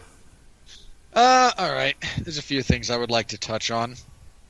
I'm going to save the action sequences for last because Any major disagreement with how I've reviewed this movie? Not really. Beautiful. Go ahead. I will take minor issue with some of the action scenes, but let me get to that in a second. I want to start with the relationship between Victor Zsasz and Black Mask because I think Victor Zsasz is utterly wasted here. Victor Zsasz is a psychotic serial killer. And the thing, I wanted him, I know there's like perpetually rumors that the next Batman movie is going to be an adaptation of the Hush story arc. And I want Victor Zsasz in that. Like, if we're going to do Batman as we're going to show him actually as a detective, tracking things down. I think having like a B plot where he's trying to find this disgusting murderous serial killer works in that context. I mean, I think Batman is on record as saying that Zsasz is the guy of all the guys he has ever fought, that's the one he hates the most. And here he's just again slightly gay, sadistic enforcer for slightly gay, unstable man-child. And it's a giant waste of the potential for that character. Very briefly about the relationship further in that relationship, setting aside Zsasz being wasted in terms of his potential. It feels like this movie was written by someone who has no understanding of how men relate to men. Or story structure, or characterization. Well, hang on. I mean, I know plenty of women who understand, on at least some level, how men relate to each other. And what male friendship, even deep male friendship, looks like. It ain't this. And not even close. So it didn't work. It didn't really work for me. Again, Rosie Perez's character is the worst police officer in the history of Gotham, based on how she acts. Like, it's just that's not the way you should do this. They have Ali Wong show up because, hey, she's a lesbian. Seriously, no other reason for that to be there. As far as the acting goes, I agree. Most of them are trying hard. I appreciate them kind of taking the piss out of the Huntress character a little bit. Because I can appreciate that just a touch, And much as like there's the majority of Harley's narration that's just grating and please shut up. When she says, if I'd known this was happening at the time, I'd be worried because everybody knows a cop only starts getting things done after they're suspended. Like, okay, fine. That's kind of clever. So I don't mind things that, do the subversive, mocking stuff. It's just too few and far between here for it to actually, like, redeem the movie in any sort of appreciable sense. It's trying to be Deadpool and not quite nailing it. Yeah. To be fair, I didn't like the Deadpool movies either. Yeah, I know you're not a big fan of Deadpool, but it's trying to be Deadpool, but not quite getting it right. Yeah. I feel like that's been DC's biggest problem, Warner Brothers' problem with all of these DC films, is they look at Marvel, they look at they look at the Fox movies, they look at everybody else's stuff, and it's as if Warner Brothers is run by the boss baby. Going, do that! Do what they did over there! Without any My God, is Warner Brothers run by Vince McMahon? Where it's like looking around, going, that thing over there works. Do you know why it works? Who cares? Just do it. There's a saying that everyone's racing for second place. Vince still hasn't actually seen Deadpool yet, so... Well, no, the point being is... Wait, how do you know Vince hasn't seen Deadpool? Because Vince is perpetually 15 years behind current times. Yeah, Vince hasn't seen anything. Okay. The only thing he's watched is last week's Raw. And he occasionally reads synopses about the popular culture. But I'm curious, did he ever respond to John Oliver's video about the WWE? Why would he? Yeah. That is a whole other podcast. John Oliver's still on the air? In theory. I bring up the whole Vince thing because the stuff that a lot of wrestling... Mark that off on your bingo card, everybody. The stuff that everyone talks about with the WWE is, like Becky Lynch as an example of this, is that they'll do something, they won't know... They'll fall ass backwards into something popular. They won't know why it got popular, but they'll beat it like a drum to the point where it's utterly unpopular and people are actively running away from it. And then they'll double down because fuck you, that's why. And it's like, did Warner Brothers look at the WWE and going, hey, they've lost most of their fans and television ratings over a 10-year period. That seems like a winning strategy. Do what they're doing. Okay. I don't think it's a coincidence that the most successful of these Warner Brothers DC movies have been movies that were largely left alone, I think, by executives. And were given to people who were able to kind of form an independent vision. Yeah. So Wonder Woman and Aquaman? Yep. I suppose maybe Shazam? Maybe. True, Shazam was not all that successful. It only made $300 million. Even though a lot of people argue that and Joker are probably two of the best of the DC films. We're not talking quality here. We're talking, did they make money? Well, no, I was talking a little bit of quality as well. I think Shazam, while it didn't make gobs of money, it also... This might sound really weird. I think it did a lot for like the goodwill of the studio. Yeah, the studio was unceremoniously marred by Man of Steel, Batman v Superman, and well, hang on, leave Man of Steel out of that.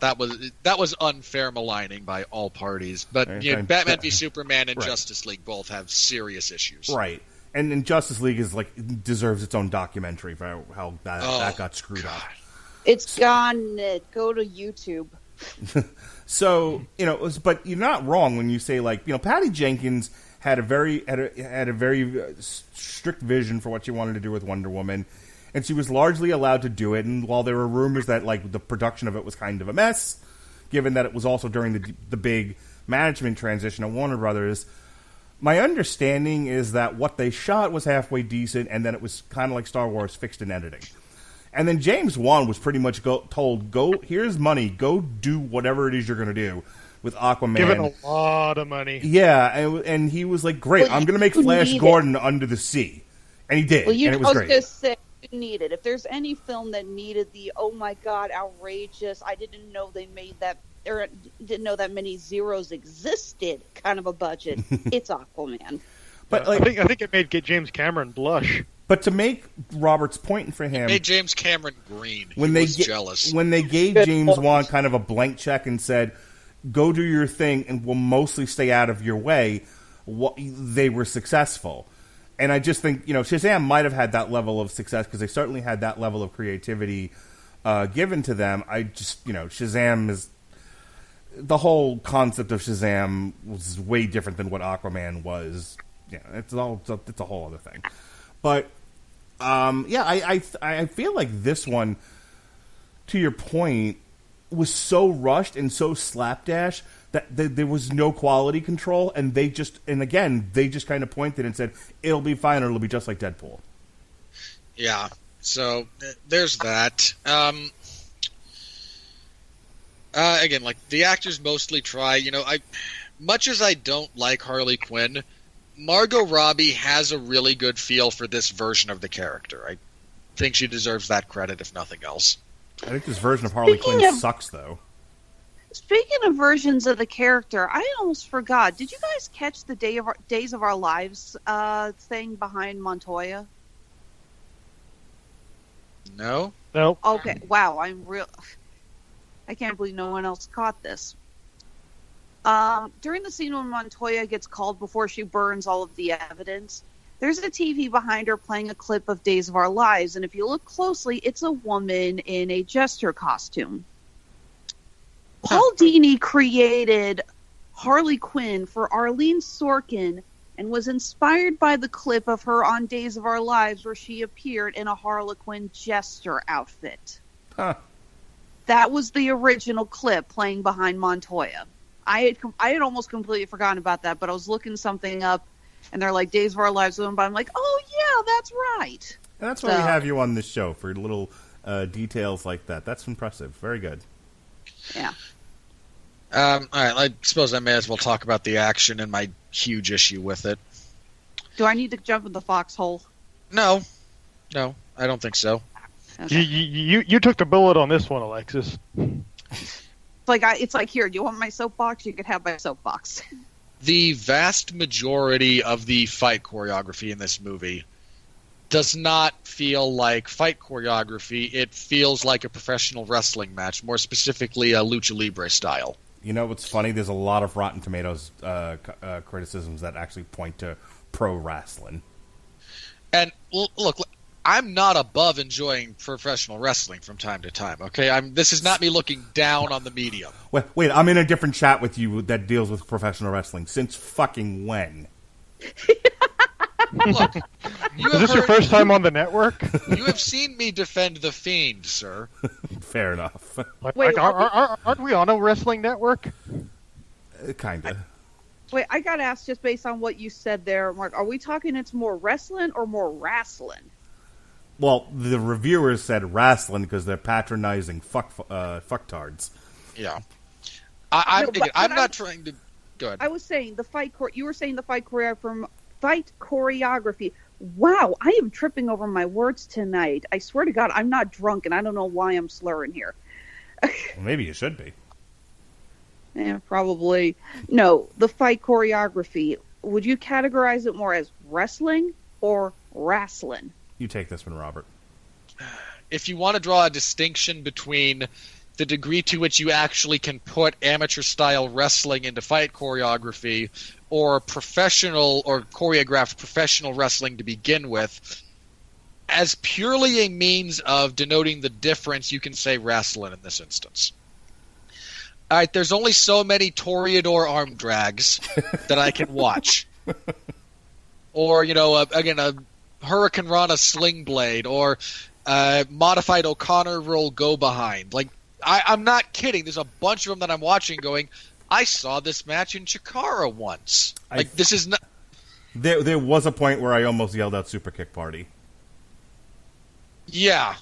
Yeah, it gets like that. And I am not dismissing the genre of professional wrestling by any stretch of the imagination. I just don't think that really works for me, and I don't think it works to the degree that they keep doing it here. It's, let me do a gymnastics routine before I get to my target. No, that doesn't actually help. You're losing momentum every step of the way. No, just run. So I was really, really actively disengaged by so much of that. So I have a question. Are you grading it on a curve based on the fact that it was purposely stylized? Even purposefully stylized, this is too much. Okay. I just needed to know that. That's fair. This borders on parody. Okay, that's how excessive the stylizing is. Again, I can appreciate a stylized fight choreography when it comes to comic book movies. This just takes it. I mean, all of Black Widow's fight choreography is heavily stylized. It's also at least somewhat based in reality. Jumping onto someone, spinning around in their arms twice, hitting an arm drag to then send them, 3 feet away, is not. Then there's some of the physicality from the actors. Rosie Perez looks like she has never thrown a punch in her life. I am not joking. There are kids at the karate studio I go to that throw better punches than she does. Though that was embarrassing. I'll give who plays Canary? I don't think I actually looked up the actress's name. Journey Smollett Bell. Okay. You're married to a giant loser, but all right. She at least looks like she's thrown a kick once or twice in her existence. Maybe as a dancer. No, she has a pretty decent roundhouse. I mean, she keeps dropping her hands every time she does it, but that's really nitpicky. Well, that's how you get your head kicked off. I agree, but there are allowances one does have to make, and I'm willing to kind of go with, okay, you drop your hands when you kick. It's fine. You get punched in the face a few times, maybe you'll learn. She's not married to Smollett. Oh, okay. No, that's her birth name. She's married to someone named Josiah Bell. She's not related to Jesse Smollett either. Her sibling, they all have J names, but it's JoJo, Jazz, Jussie with a U, Jake, and Jacqui, I guess is how it's pronounced. Yep. No relation to Jackass, who, thank God, is going back to court. All right. Fair enough.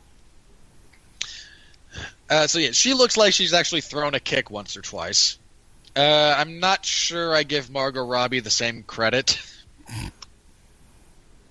I mean, look, she's an incredibly valuable person to have attached to this movie. There's a bunch of stuff you're just not going to have them do. I get it. But it's also a bit annoying when it's very obvious when you've swapped between stunt double and principal actor. Mary Elizabeth Winstead actually does fine. Again, she's not given anything, but what she does get to do, she does perfectly fine.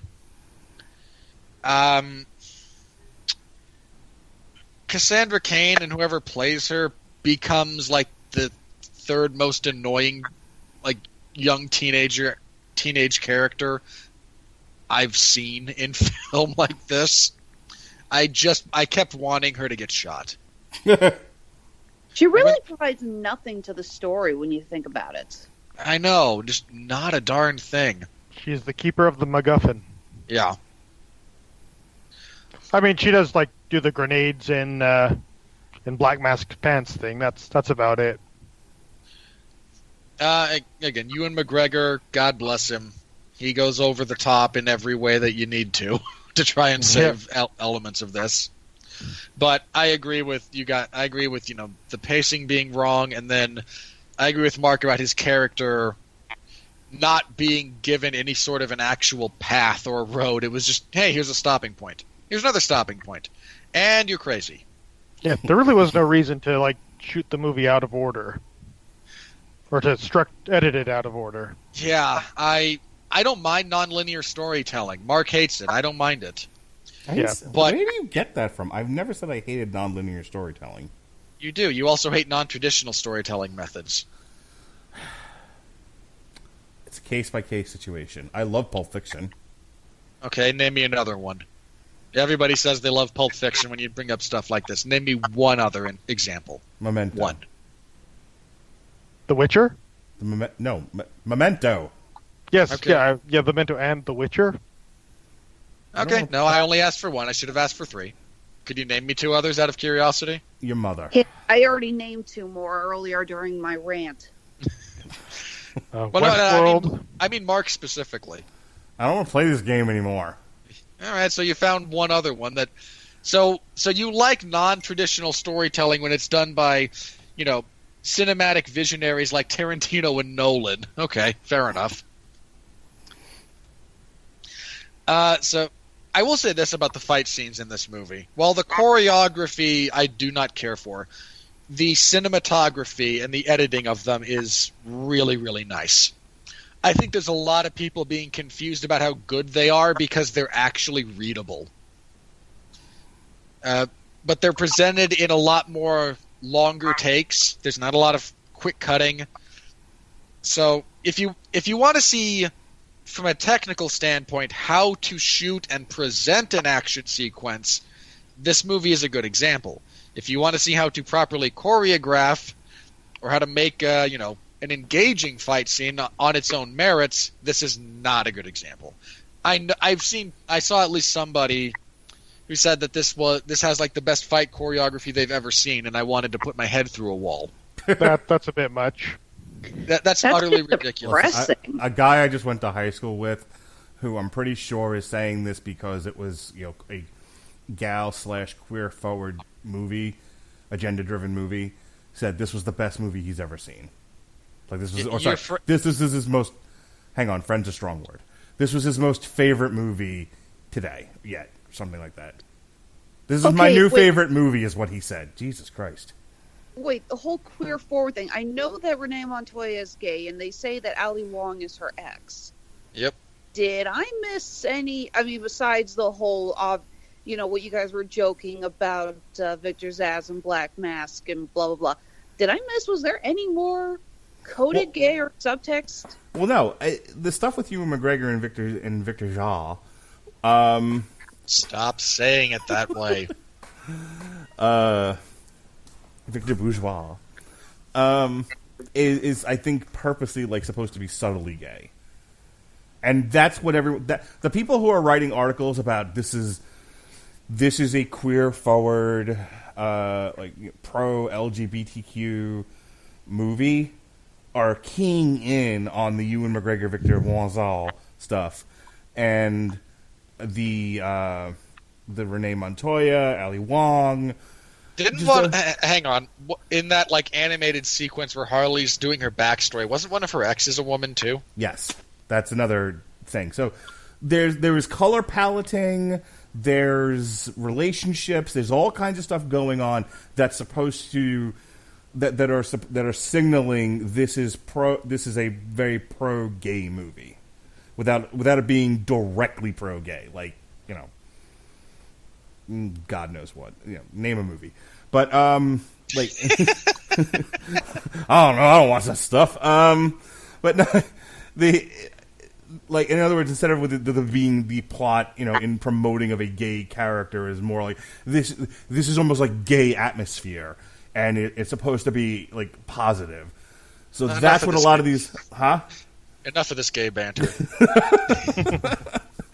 And so that's what they're picking up. Which, again, interesting marketing strategy, Warner Brothers. I don't know who you were making this for, but hey, we'll talk about Charlie's Angels in just a minute. Yeah, we can talk about that later. I think that's pretty much everything I've got. Suffice to say, I did not enjoy this movie. No shit. I don't know too many people who've genuinely enjoyed this movie. I feel like I know at least 2 people who said they enjoyed it because they feel like that's what they're supposed to say about it. Yes. The only people I know who have genuinely enjoyed this movie just enjoyed the Harley Quinn eye candy. Yeah, let me be clear. Yeah, all right, This is one of those movies where if you're not deconstructing it like we are, yeah, it's probably fine. Like, it's mostly shot in focus. There's colorful shit going on, and good-looking gals, good-looking dudes. I mean, it on a very extremely flimsy surface level, this movie I'm sure can work for the 12 people that saw it. But the problem is, and I'm going to say this directly to my dad, who has been listening to my podcast of late, and was like, "You're so critical of movies. I don't understand why." It's a movie review podcast. I fucking know, dude. So this is my pain. Dad, do you it's like turning into like a football game and complaining that the announcers are talking about football too much. He'd do that. That's the problem. I downloaded a whole bunch of my podcasts. Like, Dad, listen to these and tell me what you think of what I'm doing with most of my time, my free time. And the feedback I got back was, "Why do you hate movies so much?" There's too much food in this restaurant. I don't understand. Why does the food taste so good? All right. You know what? At least your dad actually listens. I've only gotten one family member to listen to my shows, and it's my cousin-in-law. Nice. Hey, I only have one. I have one brother. I have one of my 3 brothers that will listen. And does he say, why do you hate movies so much? Because that's what my dad did, to my eternal shame. All right. No, he approves of you memeing on me, actually. All right, enough of this group therapy. Robert, wrap up and let's get on to the money. I can't think again. I really like the visual presentation of the fight scenes. I do not care for the choreography. There's a certain point in this movie where it actually gets uninventive. Like, okay, congratulations, you know how to throw a push kick. How about something else? And something that doesn't involve a gymnastics routine. Like, it just doesn't really work for me. Okay. And apparently I'm not alone, because nobody here seems to have really enjoyed it. And nobody saw this thing based on the box office returns. Well, and yet we gotta change the name. It's just the name. That's why. Yeah, we confused the marketplace. That's the problem.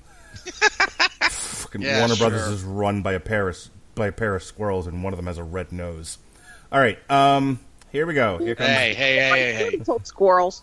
Dude, the Rescue Rangers could have done a better job. All right. Here comes the money. Here comes the money. Here we go. Money talk. Here comes the money. Money, money, Dollar. Let me hang on. I just have to correct you. Chip and Dale are chipmunks. Yes, squirrels. I should have said chipmunks, not squirrels. I'm dumb. Look. Oh, I thought you were just insulted by squirrel brethren. I mean, look, their biggest hero is Doreen. Let me say something positive, because that's one of the key features of this show, is I do try to give constructive criticism. There was a good idea buried in there. The problem was there was nobody talented enough in the production of this film to really make it blossom and pull it out. Instead, the people either they were talented and they managed to slap together something in the time frame they got, because again, the production on this thing was they shot this in 2019.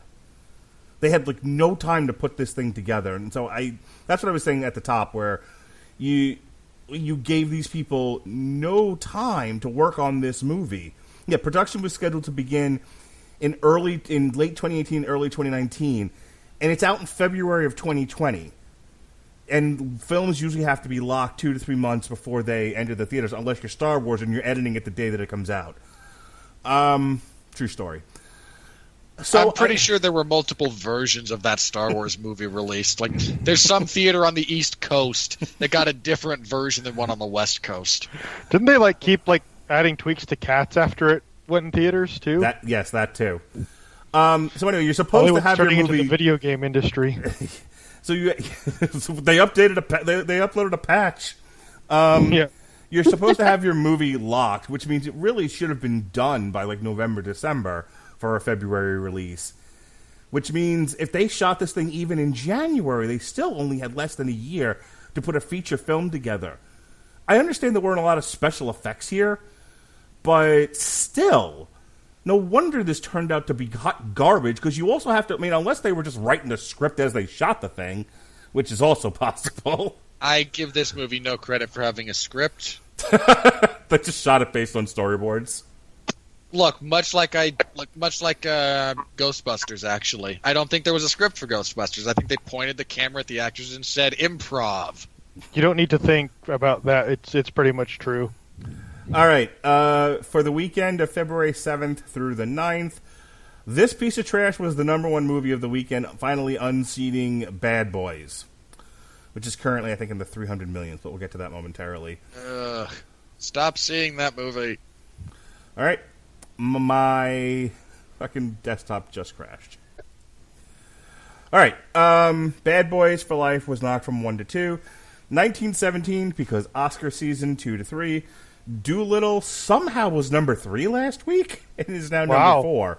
I guess a lot of people Okay. just want to go see a farting dragon. Hold on. There's a very important caveat that has to go with Doolittle being number 3 here. It only took in $6.5 million. Ouch. That's a week 3.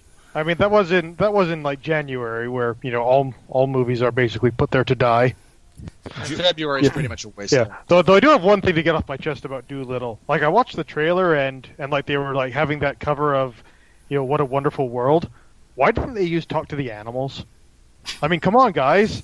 It's like, if only there was like a classic musical song that related to Dr. Doolittle that was well known. For the record, January is not just... January is either A, we have no faith in your movie, B, okay, we did a limited release to get us into the Oscars, now we can do the wide release. Jumanji: The Next Level is in its second week at number 5, and it's 9 weeks total, and I think it's cracked the top 10. We'll get to that in a minute. It's still got less than 300 million worldwide. It's a weak top 10 right now. The Gentleman's at number 6 for its second week in a row. Gretel and Hansel is Hansel dropped from 4 to 7. Little Women's second week at number 8. Star Wars Episode 9, Rise of the Apology, dropped from 7 to 9. Knives Out, which is getting a sequel because God hates me. Hang on. They've actually released some of the concept for it, and it is just the further adventures of Benoit Blanc. Terrific. Whole new cast. I mean, obviously Daniel Craig will be back, but whole new mystery, whole new cast. That's the way to go if you want to try and franchise that. I swear, I thought you were going to say a whole new cat, and I thought it was going to be Benoit Blanc in the Cats universe, which would have been better. Him just stepping on cats, yeah. Wasn't Benoit Blanc getting another movie? Wasn't that what we agreed would be the only way to make it succeed when we reviewed Knives Out? Yeah, like we said, you got to do the Hercule Poirot thing. This has to be the character moving from mystery to mystery. You can't do the whole cast again. You just can't. Side note, folks, those who are new to the podcast, Knives Out is the only movie in recent history I can think of where we all got together and said it was a movie we all liked. Parasite rose from 14 to 11 and also won Best Picture. How about that? Hey, Andrew and I both liked 1917. It is a very Andrew movie. Jojo Rabbit 15 to 12. Just Mercy 12 to 13. The Turning 9 to 14. Hey, Frozen 2. The Turning has cratered on Impact. Even for a horror movie, it's pretty terrible. 13 to 15. And we didn't get a chance to do, much to Robert Winfree's infinite chagrin, we never got a chance to do The Last Full Measure, but that came out around the same time as the Rhythm section. What a terrible movie. I honestly wanted to do that show only to get to the money so that we could talk about what a terrible idea the Rhythm section was. Oi. Look, no. Let's be real. You only wanted to do the Rhythm section to torture me. No, I wasn't going to go see that piece of trash. Oh, you just wanted to have us both sit down and talk about what a bad idea it was? Yeah, you know how like we spent most of Ford versus Ferrari and the money talking about Charlie's Angels? Last Full Measure would have been the money based solely on me having to discuss what a terrible idea the rhythm section was. Should have called it the Woodwinds. Look, we all know the brass is where it's at, okay? Spies in Screw you, I Disguise played drops from 16 Hey, to 17. I said what I said. Okay, bandbirds, shut up. Thank I you. actually don't play any instruments. The 2020 Oscar-nominated short films drops from 17 to 18. Uncut Gems jumped from 21 to 19. And finally, Ford versus Ferrari drops from 18 to 20. And just for shits and giggles, Once Upon a Time in Hollywood, because Oscar season, jumped from 25 to 21.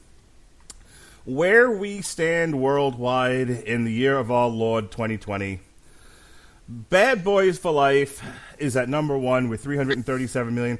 It is a wild and crazy success, and there's going to be a fourth one because God hates me. Doolittle, inexplicably, is your number two Hold worldwide movie. It's really not. It's not hard. That is not at all inexplicable. It's only got $161 million total gross. It's number two because it's February and nothing has come out. You want to know how much the rhythm section's made? Less than that. $5 million.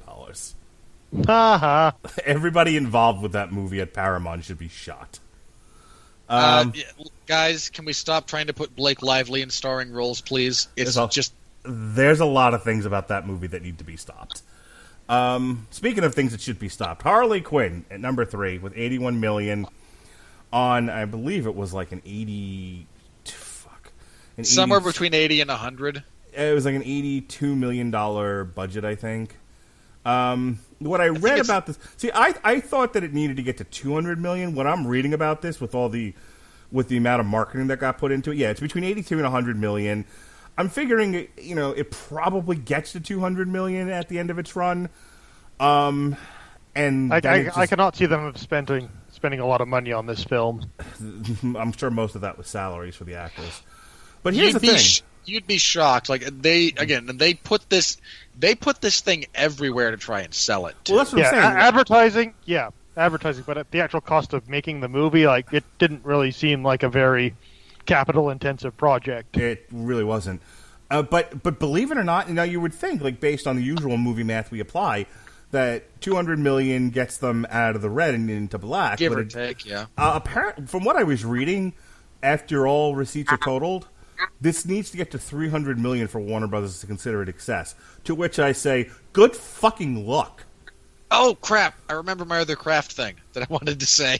I'll be very quick. Because I get to bust out my Mr. Wizard thing, my Mr. Wizard hat. Oh, God. I gotta pee. Go ahead and do that, and I'll be very brief about this. Sounds great. The roller skating to catch up to a moving car. They've actually done this experiment a bunch of times. Do you know what happens to roller skates on pavement when they go on, like, asphalt when they go that fast? They disintegrate? The wheels disintegrate. They're not built for that. Any little crack in them, and suddenly they blow apart.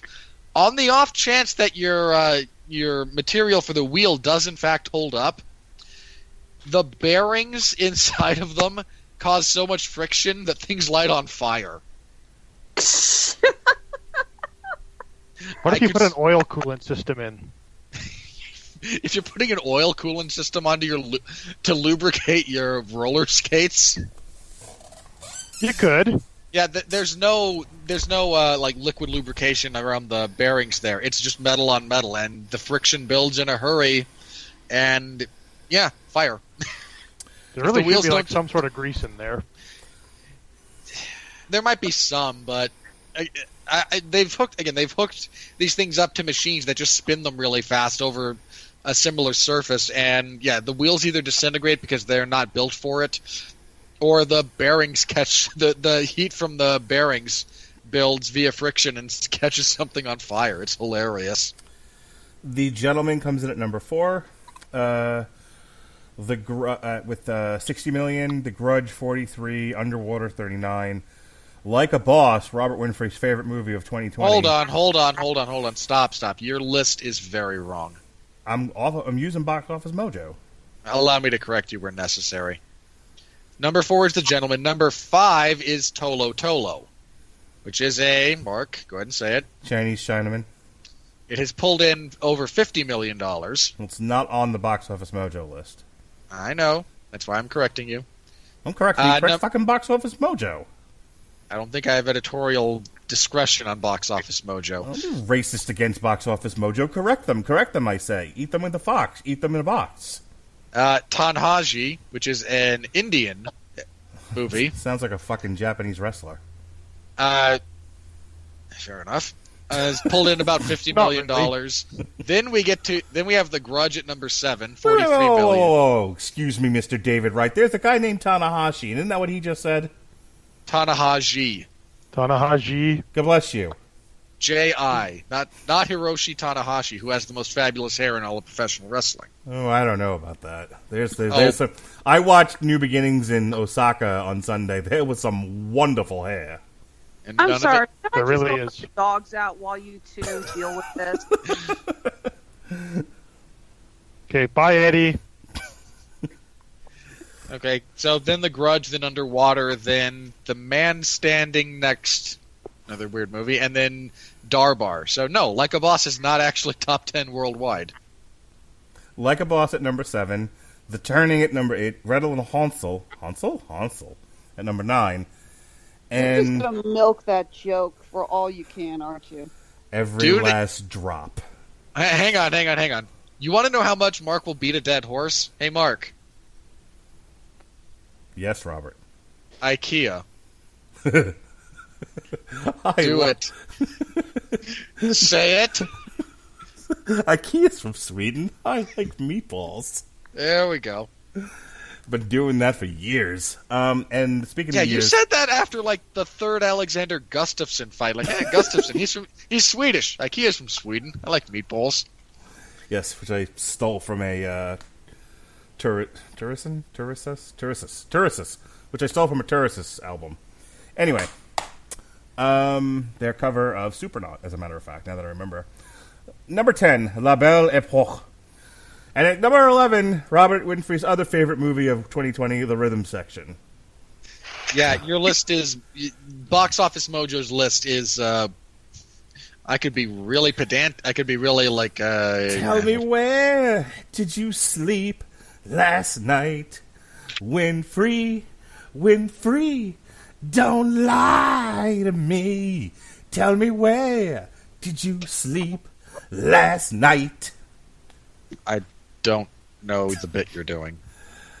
There's a cover of Where Did You Sleep Last Night in the trailer for The Rhythm Section. I didn't know that was a song to begin with, much less one that had been covered. But yeah, I was kind of surprised that Birds of Prey didn't do so well because like you could see like all the good decisions. No, hear me out on this. Hear me out. Say what you will about Suicide Squad. It made good money. It didn't make good money. I think it was pretty popular when it came out. I don't know what he's talking about. It was wildly successful. It was not wildly It was in the successful. 700 millions. It underperformed relative to expectations. Then why are they getting James Gunn to reboot it? Yeah. So like, okay, so we got the Suicide Squad. It made money, and everyone seemed to like Margot Robbie's Harley Quinn. So so let's do a movie with Margot Robbie, Harley Quinn in the vein of Suicide Squad. Super popular character. Money. Let's get the John Wick guys in to do the action scenes so they're good. I can see how this seemed like a good idea, and it seemed like the profitable thing to do. So I was kind of expecting this thing to easily break 100 million, but obviously it did not. Well, don't make it rated R when your fan base is 12-year-old girls. Let's Fair start enough. there. So everyone seems to keep on complaining about them not making these superhero movies R-rated. It's like, don't do a PG-13 Deadpool. Then We can't fucking do like a lean in. Logan with. Okay, hang on. Deadpool leaned into the R rating. There's like an entire 2-minute sequence of them banging with tits flying everywhere. For God's sake. I mean, lean into it. If your best... If the Yeah, it best just thing seems- you've got for me is in rated R movie is her jumping on the one dude's legs and then a quick cutaway, you've wasted your R rating. Sorry, David. Go ahead. Yeah, but I think I've heard for close to a decade of people complaining about them making too many PG or PG-13 movies where they should be R so they can get the teenage audience. And apparently in this case, they should have gone to the PG-13. A quick one on There are certain both characters and storylines for all. I imagine each character has a storyline that should be rated R. I want a quick look back at the. This is not one of them. You can make anything rated R. I mean, that's kind of like how Robot Chicken works. Let's try at this. I want to look back at the 2019 worldwide box office because there were some changes. I just think it's worth pointing out. So Frozen's at number 3. Endgame and Lion King are untouched. They're both 1 and 2. That's been that way all year. Frozen 2 rose all the way to number 3, which knocked Spider-Man to 4, Captain Marvel to 5, Toy Story to 6. Joker never got higher than 7 at $1,072,000,000. And Rise of Skywalker actually rose to number 8, beating Aladdin, Jumanji, and Fast and the Furious Hobbs and Shaw in that order. So Hobbs and Shaw... Are you really going to whine that any of those movies deserve to be on it? Fast and the Furious got knocked out of the top 10. I'd argue Aladdin was a better movie than Rise of Skywalker. And even that had problems when we talked about it. You can listen to our review of it. So Plug. So yeah, Jumanji: The Next Level actually cracked the top 10 with $768 million, and then the next one up is Aladdin with $1,050,000,000, then Star Wars with $1,064,000,000. So just thought that was interesting that at the end of all things, that's where 2019 finally ended. Poor Universal, man. Star Wars limped across that line. We all thought they were going to smash that $1 billion line. No, man. They blew out both Achilles and had to crawl on hands and knees. But they made it, and that's the story. That's really not the story. The story is how much they struggled, not that they actually made it there. So the goal for Birds of Prey is to get to $300 million. Next week is Sonic. And even with the name change, I don't know how many more people are going to go see this thing. I said I think it gets to a soft $200 million at the end of 6 to 8 weeks, and that's being hopeful. I think the thought that this thing makes $300 million is laughable. Anyone wanted to debate me on that? No, I think I agree. You're being kind of optimistic on the on the 200 millions. It'll probably get around there, but this thing has there's like 3 major things working against this movie. One, you mentioned the R rating. Horrible decision as it pertains to this movie. Like Suicide Squad should have been R. Like lean into that thing. There we go. That's what I said. Like that thing, you should have leaned into that one. Up the violence. Let the characters be a bit more on the obscene side because they're a bunch of villains loosely corralled by the threat of imminent death. This did not need to be R. No. So next week it's got competition from Sonic the Hedgehog, Fantasy Island, which I wanted to do, but the horror people argued with me in favor of the kids movie. But you're not bitter. Not at all. And then the following week... Mark, here we are trying to build something into the schedule that you can have a wholesome afternoon with your family when you go to see, and you're the one complaining. Fuck those people. Take your family to see Fantasy Island. I'm sure that won't go badly for your 6-year-old son who's a giant wuss. No, well, look, the 6-year-old's fine. He's been watching death matches with me lately. It's my daughter who I wanted to watch her 4-minute video of Julian Jackson knockouts and was like, nope, I'm out. Call of the Wild is the 21st. I don't even think that's going to do well, but, whether or not it eats into the competition, or maybe. You know what this might sound really weird. I think if they'd had an actual dog instead of just CGIing one for that would have done better. But then we have all the animal rights activists who remember that leaked video from A Dog's Journey. Piss on them. Speaking of pissing on things, The Invisible Man comes out the 28th. Oof. Okay, hang on. Since you brought that up, if there's not a sequence where the Invisible Man pees on her while she's sleeping, I will be disappointed now. Well, Okay, I don't want to that was unusually specific. I don't want to kink shame, but ooh, Robert. That's Except for R. Kelly just got a big smile across his face. in all seriousness. No, not my particular kink. Yeah. But In regards to A Dog's Life, best credit note I ever saw was many animals were harmed during the making of this picture. Hey, we wanted realism. And then March 6th, we get our first Pixar movie of the year and onward. And by that point, Birds of Prey will be a distant memory, long forgotten. And hey, The Hunt got a new release date, huh? March 13th. what a terrible idea. All right. Bloodshot comes out March 13th, Oh, huh? God, that's another terrible idea. Oh, I can't wait for Bloodshot. It's going to be so good. Aw, you don't want to see Vin Diesel look all super CGI-y. Look, at this point, I'm convinced Vin Diesel in real life is mostly a composite character rendered in holographic fashion. I Terrific. said the same thing about Megan Fox. And here we go with our Rotten Tomato reviews. But no, Bloodshot looks terrible. Are you ready? No! I said, are you ready? No, God! No, God, please, no! No! No! No! This man wrote the following review in the hopes that someone would notice him and acknowledge he was alive. You could say that for like every time we do this, Mark. Alan Adams of The Main Edge. Maine, Oh. Maine. Yeah, he's unsure if he's in the real world or in the dream world. Lots of aspiration in that name. What do you bet? No.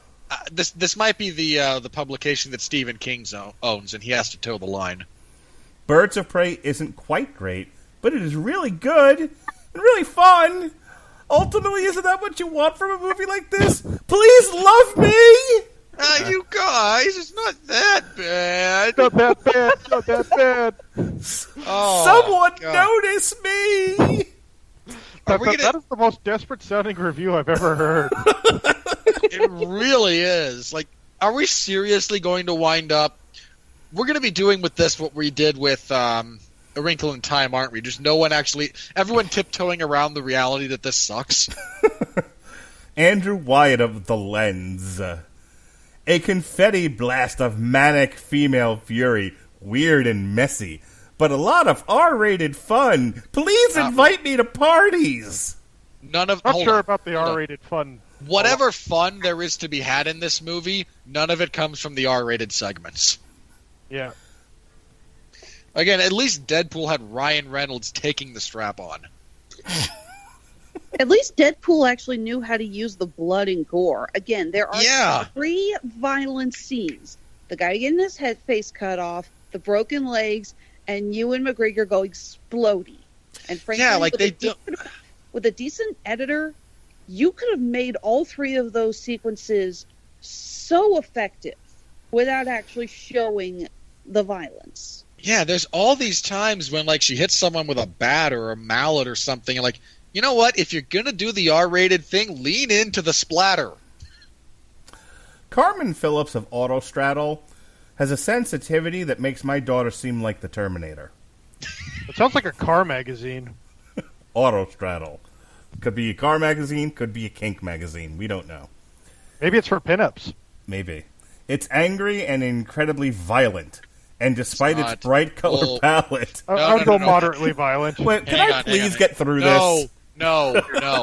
I really have to object to anyone who thinks But there's this. more! Wait, no, there's so much more here. Please shut up for 2 seconds. All right. This could be like the first R-rated movie they've ever seen. Get- It's all relative. I'm looking at this picture of this woman. It might be. This might be the first R-rated movie she's ever seen. It's angry and incredibly violent, and despite its bright color palette, perhaps expectedly dark, it's also cathartic and triumphant. Now go, Robert.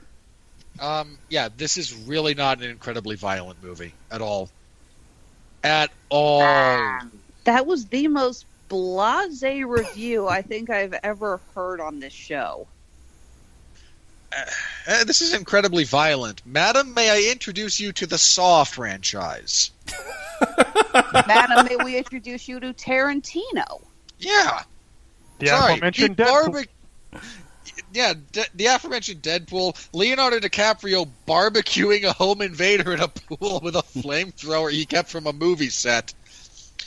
Brad Pitt I bashing gotta see that that guy's movie now. Brad Pitt bashing that guy's face in with a can of dog food. P.S. Congratulations on your Oscar, Brad Pitt. Uma I Thurman. hope that was the clip they used. Uma Thurman dismembering 80-some-odd human beings in a single scene with a katana. Hey, there's not actually 88 of them. They just like to call themselves the Crazy 88. That's why I said 80-some-odd. Okay, same movie. How about Lucy Liu running across the table, decapitating an angry businessman, and his head spurting more blood than the fountains of Kansas City? At which point she then holds up his severed head and says, and if any of you mother effers have a problem with that, speak up, because now's the effing time. That was a good scene. Yes, really it was. is. E.J. Moreno, a flickering myth. An explosive... Wait, myth is an M-Y-T-H? Correct, madam. Thank you. An explosive and campy adventure into is the cool. world of DC Comics. Birds This is- of Prey. Not campy. Mother of God. An explosive and campy adventure into the world of DC Comics. Birds of Prey isn't afraid of its wild comic book roots. It utterly ignores them. I'm sorry, I put that part in. Birds of Prey isn't afraid of its wild comic book roots and reminds you of the colorful pages it comes from. This person has never read a comic book. Yeah, this person has seen splash art of comic books, never actually read one. Yeah. Never. Yeah, I don't read comic books, but even I can tell they don't read comic books. I love it when everyone's like, oh, comics are so colorful and fun and just so loud. And it's like, well, some of them are. But Have you read Frank Miller? This person has clearly never read Alan Moore. Damn it, you beat me to it. Comic books are so colorful. Someone throw that person a copy of From Hell. No. I wouldn't even go with From Hell. I mean, From Hell's all in black and white anyway. Like, hey, here's Alan Moore's run on Miracle Man. Eh? See, I was going to go with Frank Miller's Dark Knight. That's also a real... yeah, that's a good one. Well, the first one is. Yeah. Chris Fell, The Film Experience. Birds of Prey follows a familiar formula for other pseudo-anarchic and violent superhero subversions. But what sets this take apart from the Deadpools of the multiplex is its reversal of their toxicity. This review is in this guy's Match.com profile. Yeah. And I bet he's not getting any. You would be correct, sir. That phrase appears instead like superimposed over his picture on Tinder. And everyone's still swiping left. You know, when you pointed out earlier the scene of the woman getting quote-unquote tortured while standing on the table made me realize that, yeah, I'm just going to say this. I don't know if the director was going out of her way to not piss off the wokeness, or if there was studio executives who were saying we can't piss off the wokeness. But this movie really tiptoed around that. You couldn't make a Clockwork Orange now. When I think about the rape scene in A Clockwork Orange, I mean, I guess you could, but you do it, and then you'd be banned from Twitter. And no one would invite you to parties anymore, and you wouldn't be able to get another film made. And like, the thing about that scene, the reason why I bring it up is just it stuck with me all these years, and I watched that when I was really young. But the thing that sticks out to me about that scene is how fucking disturbing it is. It is a frightening scene of savagery and psychological, physical torture. I don't need to get into detail with it. Go watch A Clockwork Orange. But what they do to that woman in that scene might as well have been from a horror movie. It is rightfully disturbing. And if you're going to do something like that, then do that. I mean, do something that's disturbing, that's gut-wrenching, that's jarring. This was This was like somebody's fucking elementary school fucking interpretation of that scene. Yeah, I mean, it is perhaps of note that when we talk about things in this movie that you would have to edit down to get it out of an R rating, the mostly psychotic gangster forcing a woman to strip on a table doesn't need to be touched. And in case anyone's just like, oh, sure, of course, the fucking chauvinist Radulich, cites The Clockwork Orange as something you should do in film. How about, allegedly, I haven't seen it, but apparently there's like a sodomy scene in fucking Outlander that's at my wife and several other people have seen to be like, I'm noping out of this show. If that is an accurate, if the television show accurately adapts that part of the novel, yeah, that's in there. Okay. It doesn't have to be sexual violence. He could have just beat the shit out of her. Yeah, I mean, really. I'm not advocating violence against women. I'm not. But I'm saying if the goal of this R-rated movie is to make us absolutely terrified of Ewan McGregor, aside from the opening scene where he cuts the people's face off, they really didn't do that good of a job. He's not scary. I'll tell you what, here's another good one. Heath Ledger's Joker and Maggie Gyllenhaal in the you want to know how I got these scars scene. Yeah, he doesn't do anything other than grab her. Right. He just kind of slowly walks around, the camera pounds, and he's talking and then just getting closer, and then grabs her on the back of the neck. Look at me. Again, great scene, great movie. Right. And your interpretation of the amount of abuse going on in that scene may vary, but the point of it is it's jarring. It makes good use of that tension, and that's what I was trying to say was wrong with this movie. Is there's all these opportunities to do that and make use of the film you're trying to make, and they just utterly waste every single opportunity. It could be because they don't want to piss off the woke crowd. It could be because they had 20 minutes to shoot the thing. Moving on. Alexia Amoriello of Film Inquiry. Overall, Birds of Prey is a colorful ball of chaos. Is it a cinematic masterpiece? Far from it. But it's an absolute blast, and that's all it needs to be. This is a professional film critic. I mean, I don't necessarily disagree. I don't disagree on one hand, I don't necessarily disagree in principle. If that's not copy and pasted from a review of the last Michael Bay movie, she's a flaming hypocrite. Yeah, I'd say it's a bit closer to a firecracker than a full-on blast, but otherwise, yeah, it's pretty decent review, I'd say. Or accurate. Neil Soanes of the Times of India. A funny, irreverent, extravagant, and delightfully violent comic book film that's a blast to witness. You people are pansies. What is it with these reviewers who have never seen a violent movie? Like, oh, didn't you see that? She jumped on her legs and broke them. Oh, look, I can't recommend the movie, but there's a similar scene at the end of the Nicolas Cage version of The Wicker Man that's much more visceral. LaRushka. No. They break his legs first. Oh, remember? I know. Are you kidding me? I've got the Riff Tracks version of that movie. I mean, that movie is so bad it should be studied. But that scene when he gets his legs broken like that, like, yeah, okay, that's... Yeah, they didn't pull any punches. I mean, you watch that with Riff Tracks, and I need chocolate while I watch that. That's like have you at least seen RoboCop film critics? Like, that should at least be a standard for violence in movies. It's like that scene in Hot Shots Part 2 where he's just mowing down everyone in the compound and it has the count going. It's like bloodier than RoboCop, bloodier than Total Recall, bloodiest movie ever. Total Recall should be on that required list as well. Yeah. I mean, for crying out loud, I would actually argue that like Indiana Jones and the Temple of Doom is more violent than this. Well, dude, they do tear out a guy's heart, which I keep trying to do to my son, but he won't stand still. That scene gave me nightmares when I was younger. True story. My dad used to mess with me about that. I saw that movie when I was like 8 or so, probably, and he would occasionally come up and do the, grab at the chest thing, and I freaked out the first time.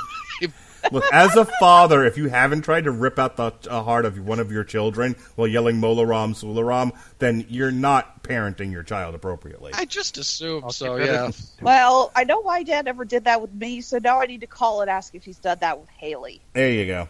Larushka Ivanzadeh of Metro UK. The massive plus, is that unlike most of the DCEU, Birds of Prey offers bountiful bubblegum fun. Oh, get bent. What kind of gum are you chewing? Again, if it had been PG-13, I might have been willing to agree with that. Moreover, if you're looking for bubblegum / popcorn fun, I would submit Aquaman is superior to this in every way. That was good fun. It was overly long, but that was quite the experience. No, you want bubblegum fun? Go with Shazam. That is the definition of bubblegum. Yeah, like this pales even in comparison to the other films in its own universe. Well, you definitely can't use They Live. Chauncey K. The Robinson. heck, first of all, the heck I can't. Chauncey.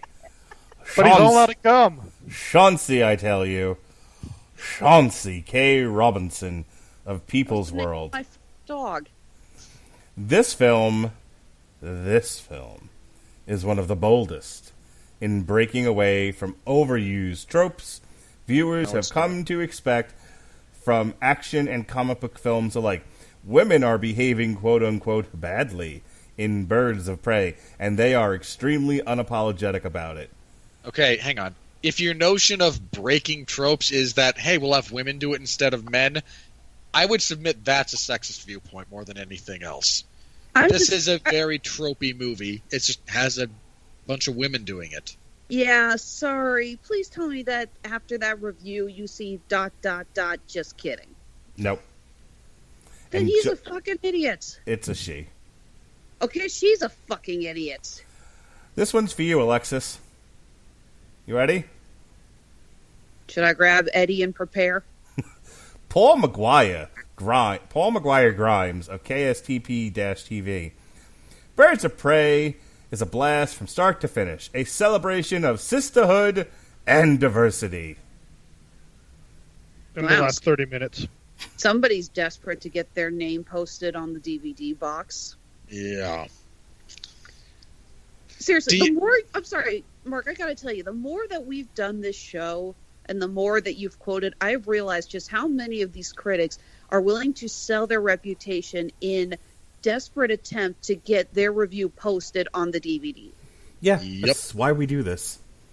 Because they all suck. We're not afraid to say it. Yeah, I owe nobody nothing, and I'm not sponsored by anybody, so if I want to piss in these people's faces, I will do so with glee. Glee, I tell you. Side note, I'm just going to say this. Black Canary is usually not black. Usually. Cassandra, and again, that's not Cassandra Cain, so they just picked an Asian kid. So when they talk about how diverse this is, I go, ish? Because, truth be told, the only character in there, because I'm sorry, I'm not calling that pickpocket Cassandra Cain anymore. The only character from that setup who is of an ethnic background is Renee Montoya. Kyle Wilson of the Lamplight Review. Not everything in the film works. By which he means nothing. But in a post-Justice League cinema environment for the DCEU, Birds of Prey is yet another example that Warner Brothers and DC are making interesting choices and expanding their brand in the right way. Someone call the cops. This guy's being held hostage. Look, not only is this guy being held sure, he's being held hostage. This is another guy without the moral courage to just say the movie sucks. Just say it, man. That was a hostage letter. Please help me. that Blink guy, twice. At the end of that review, it went, "They're raping me and it hurts." God. Mark, I gotta ask, are there any reviews on Rotten Tomatoes that are negative and actually sound like they were written with someone with the mental stamina if they've passed the 5th grade. Matt Brunson of Creative Loafing. No. Wait, this immediately fails Alexis's requested qualifications. We all know this jackass didn't graduate 5th grade.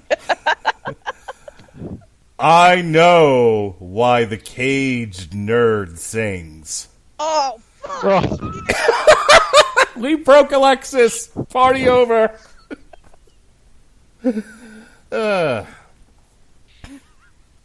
Shit, I missed this one. Okay. well, there's nothing else after I know why the caged nerd sings. No. No. It's that was Matt it? Brunson. He didn't even sorry, put but that I have together. never been. I'm sorry, but to quote the hosts of Death Battle, "Someone give me a motherfucking table to flip." All right. This is going to be Like, the last... seriously, dude, you open up with like a throwdown line like that, and you have nothing to follow up with it. I mean, come on, dude. Like, who's really the one typing on the keyboard in their mother's basement? That's all I'm saying. I got The to... notion that Matt Brunson is able to actually both formulate and then articulately defend a viewpoint is utterly devoid of supporting evidence. This guy just spouts crap. Well, speaking of which, and this is going to be our last one because this is the one that if this doesn't give Robert Winfree an aneurysm, I don't know what will. Are you ready? Alexis, take the dogs, get in the foxhole.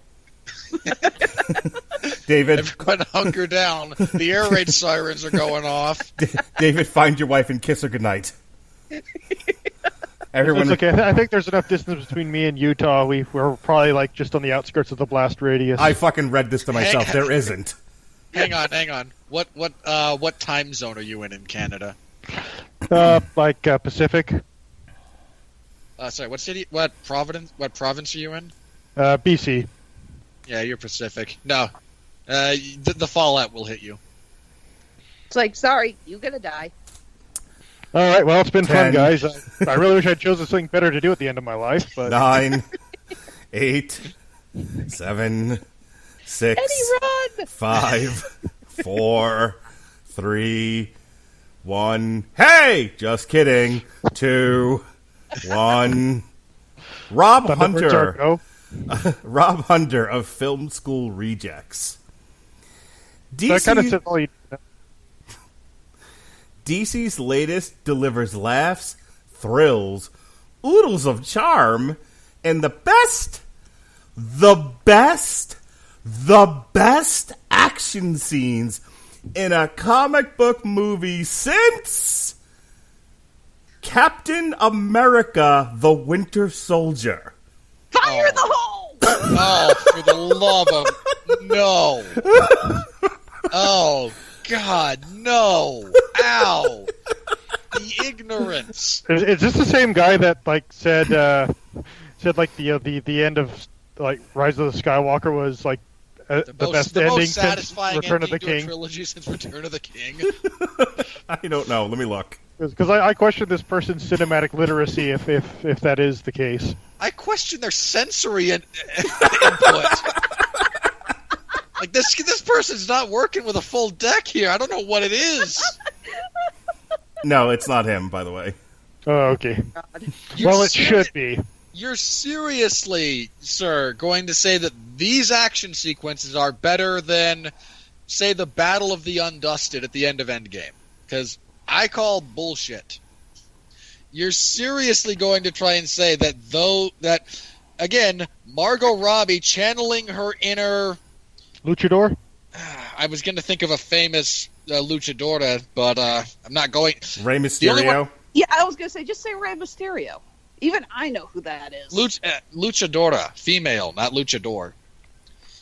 But sure, we'll go with Rey.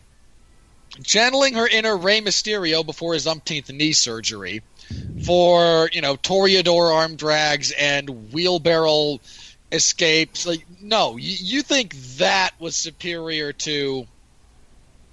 Oh, God, what was it? And I'm trying to remember the timeline for Endgame. You know what? No, I can give you 3 that I know have happened since since Winter Soldier.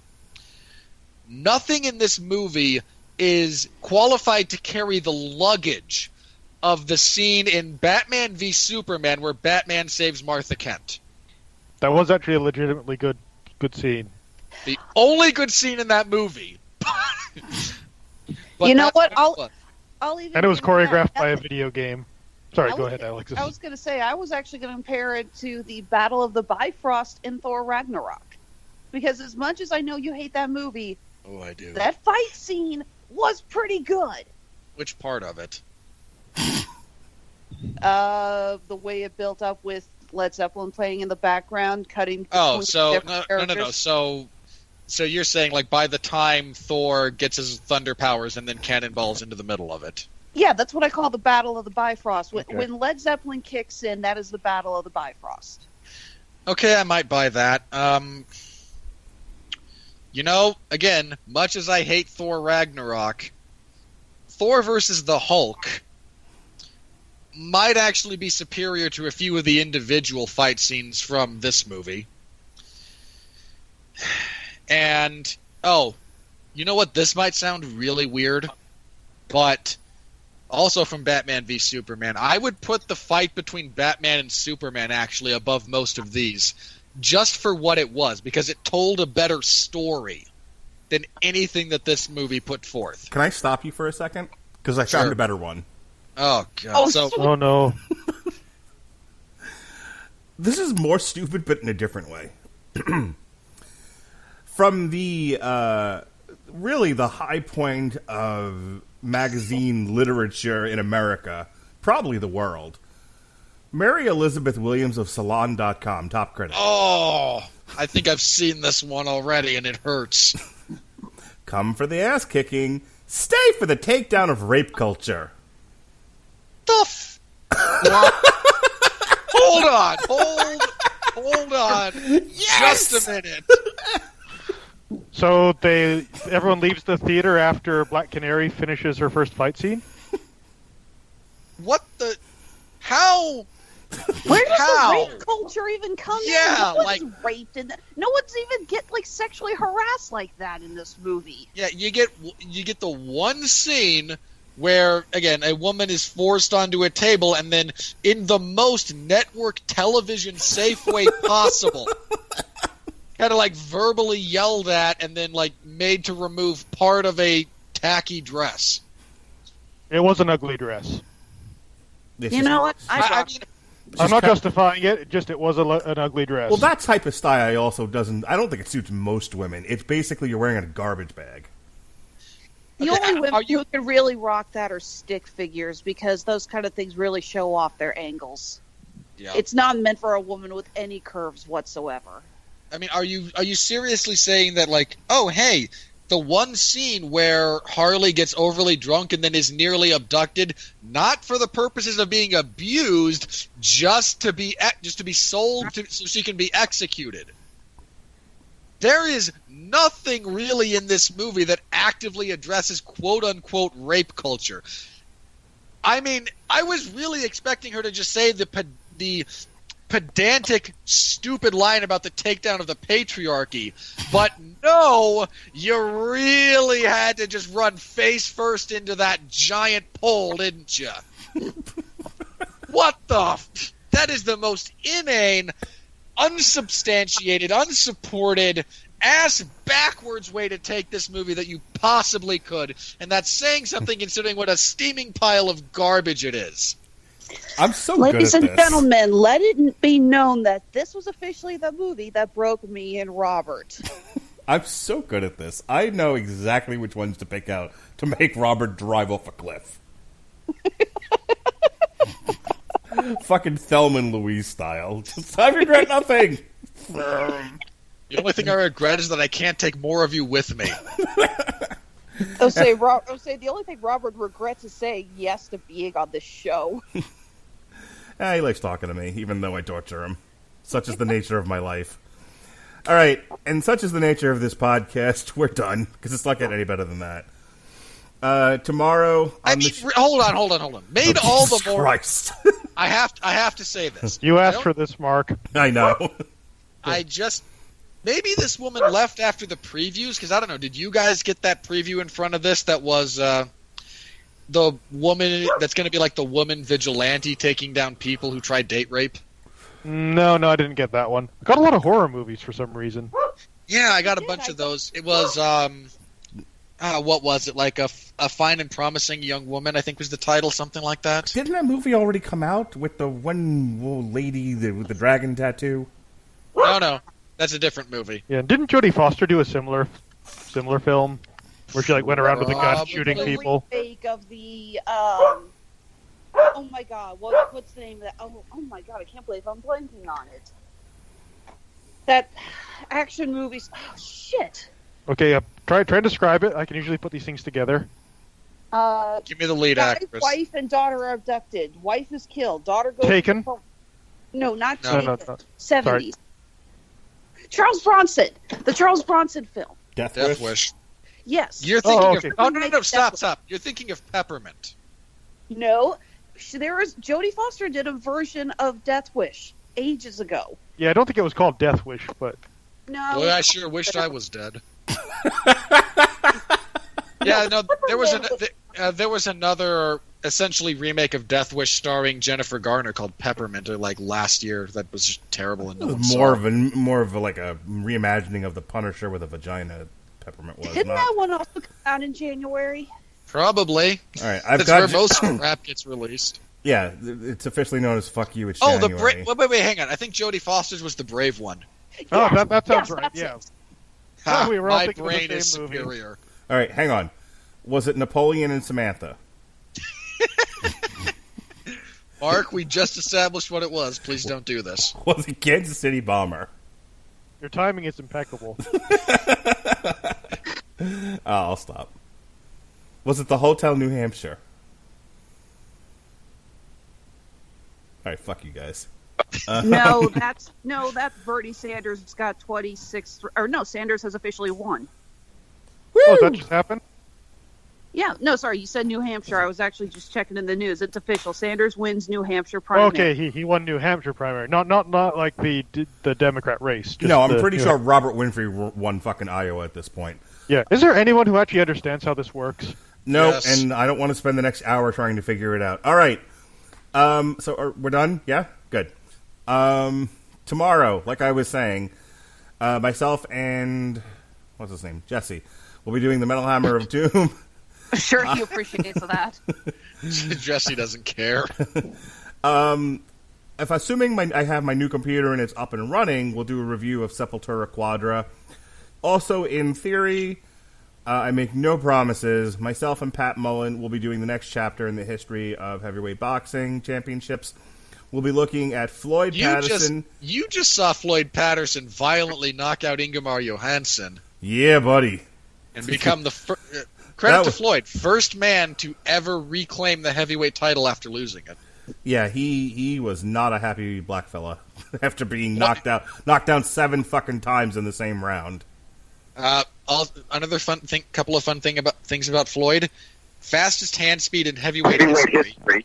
And I bet a lot on that. I don't doubt it, man. He's amazing. Also, if you look at him, it's very easy to tell he was trained by the same guy that trained Tyson. So we'll be looking at Floyd Patterson and Sonny Liston in Chapter 5. Sonny Liston was the devil. And then, on Thursday, myself and Alexis Hejna will get back together again and discuss the cinematic landmark television show that really set aflame the world of superhero television shows. Really the godfather of the Arrowverse. Ladies and gentlemen, Warner Brothers' own Birds of Prey.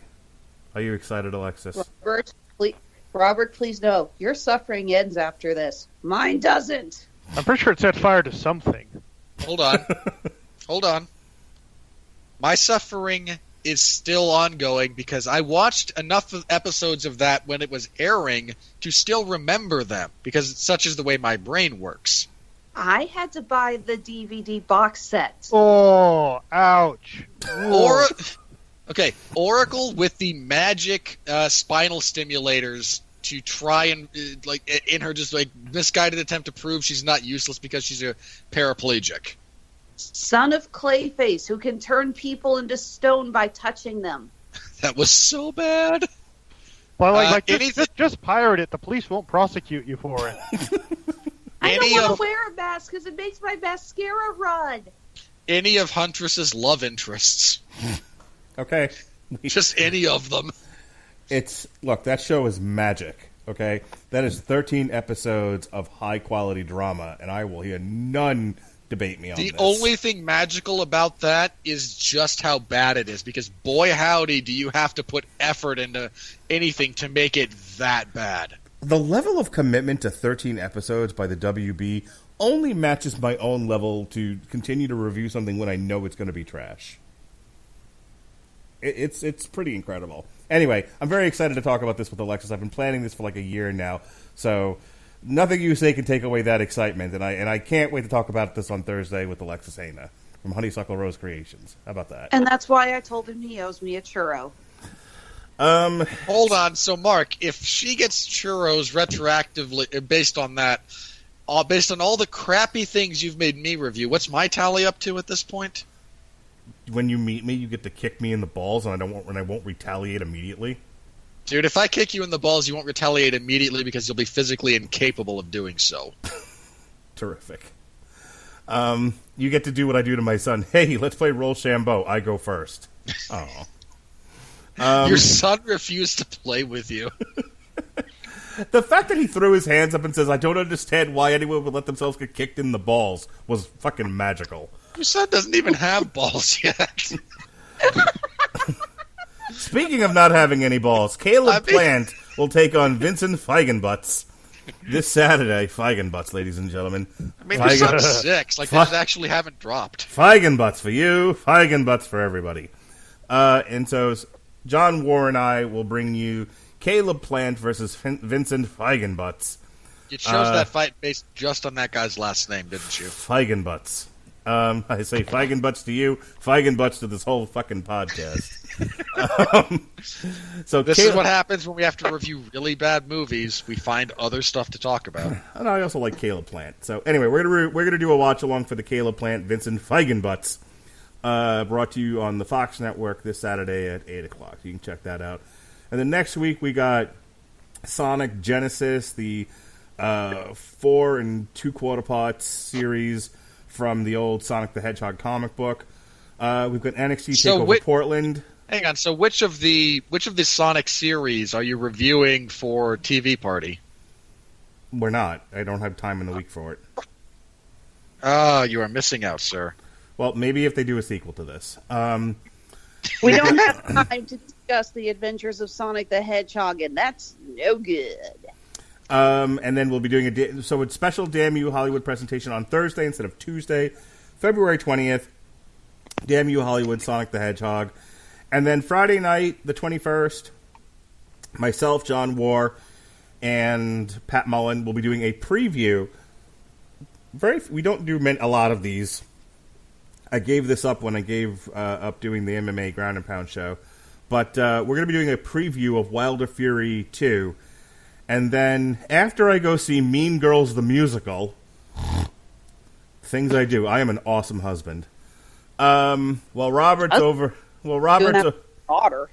Well, no, that's for my wife. My daughter gets to miss out on this one. My wife thinks that Mean Girls the Musical might be inappropriate for her, so I have to go. Anyway. You would have thrown your daughter under that bus. Oh, but... fuck yeah. Thrown, pushed, driven. You've thrown her down and then gotten him to drive the bus. Well, Robert's covering Felder versus Hooker on UFC. Myself and John War and I think Pat Mullen will be doing a commentary, and maybe Robert Winfree if all things end on time, for the fight of the fucking century, man. Deontay Wilder versus Tyson Fury 2, Electric Boogaloo. This time there must be a winner. There can be only one lineal heavyweight champion. Mark, this time Wilder's going to get disqualified. For hitting Tyson Fury with a chair? I don't know, but he'll find some way because they will not let him lose. I hope they do a third one at WrestleMania, and that's the main event. No. Your mom's That said, hang on. That said, the actual fight of the century is being worked on right now. Vasily Lomachenko and Teofimo Lopez Jr. Ooh, buddy, that will be fire. Well, I hope there's no UFC that night so you can cover it with me because you seem very excited about it. And when you get excited about boxing, I know it's going to be hot fire. Speaking of hot fire... I love Lomachenko because everyone should, and Teofimo Lopez Jr. is going to wind up a couple of weight classes higher than he is right now. This might be one of his last hurrahs in this weight class, which is the upper bound limit of what Lomachenko can compete at. Speaking of hot fire, Alexis, do your plugs. I'm sorry, I just started, dozing off there. Yes, we know you don't like the combat sports. We got it. All right, Honeysuckle Rose Creations, the intersection of geek and chic. We're still in our off season. We will be returning to the convention circuit this March with Planet Comic Con. Really excited because they just announced that Brandon Routh is actually going to be a guest there this year. Always cool. So looking forward to that. Probably going to need to up some Superman jewelry. What do you guys think? More Superman jewelry or more Adam jewelry? Both. Thank you. In the meantime, we're adding some new products onto our stores. I just finished editing photos of our new wire wrap dice and Monopoly bracelets. They'll be going up on Etsy and Handmade at Amazon. Probably a little too late to try to get it in for your Valentine's Day present, but if you manage to completely forget about Valentine's Day and you realize, oh shit, I better get a belated present, you can still come to us. You can follow us on Facebook, Instagram, and Under Duress Twitter. Honeysuckle Rose Creations, the intersection of geek and chic. David Wright, plug your nothing. Yeah. Well, depending on if I can get access to it, I'll probably try the Harley Quinn DC animated show. I think there's something later this or later next month that I might do too. I forget exactly what it was though. Yeah, we'll work on it and get back to you. Okay. Yeah, and at some point once I get out of this tornado of moving, I'll get to work on setting up like a Star Trek retrospective series for everyone to do. All right. And that's probably going to be it for me for a bit. Of course, I'll be around for Dune later this year, Top Gun, and anything else that strikes my fancy. Terrific. Robert Winfree, do your plugs in 50 words or less. This Sunday, we had a full review of UFC 247, the judging controversy, and boy, was there one judge last night. Was Clucky there? Dude, I found Clucky in human form. Like, same guy. This was Clucky and all his friends. And this one judge, just a complete and total incompetent when it comes to judging MMA. And turns out, in the 10 UFC fights this guy has judged, his scorecards have been contrary to both the public's the media scoring live and the other judges 8 out of the 10 times. Can you imagine being so bad at your job? Yes. 80% ineffective. Yes. Okay, you can because you work in a jail. True. So we talked about all the fallout from that. John Jones, Dominic Reyes, how Valentina Shevchenko is ruler of a division that probably shouldn't exist based on the actual level of talent. Seriously, not a good division. And all that. We also previewed this week UFC on ESPN Plus 25. The main event is a rematch between Corey Anderson and Jan Blachowicz, and the whole card goes downhill from there.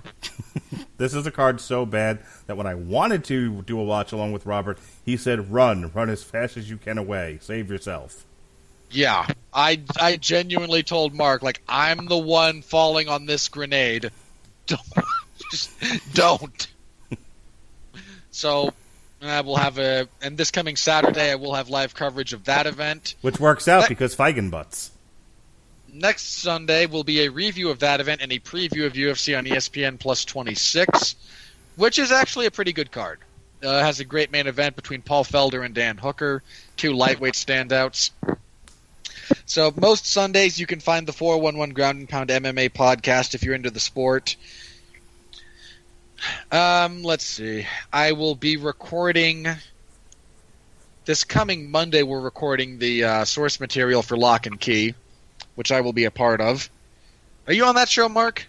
First of all, that hasn't happened yet. That happens on February 24th. I said we'll be recording it. No, time travel. It happens on the 24th.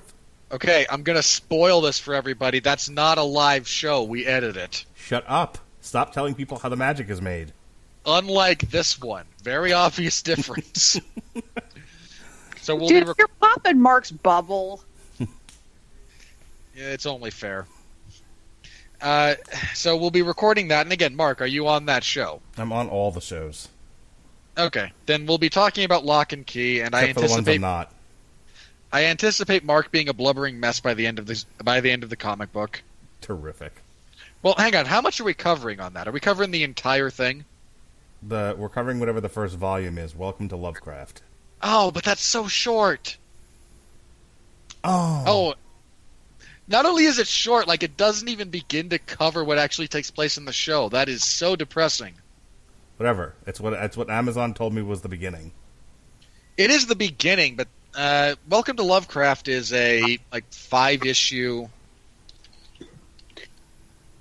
See, I was going to ask if we could add that upcoming My Little Pony meets Transformers crossover. Fuck yeah! Look, you guys can, whatever you guys want to do with your spare time is your own thing. So you have Welcome to Lovecraft, Are you which kidding is a me? 6-issue. I'm hoping to cast it as a radio play. Okay, good for you.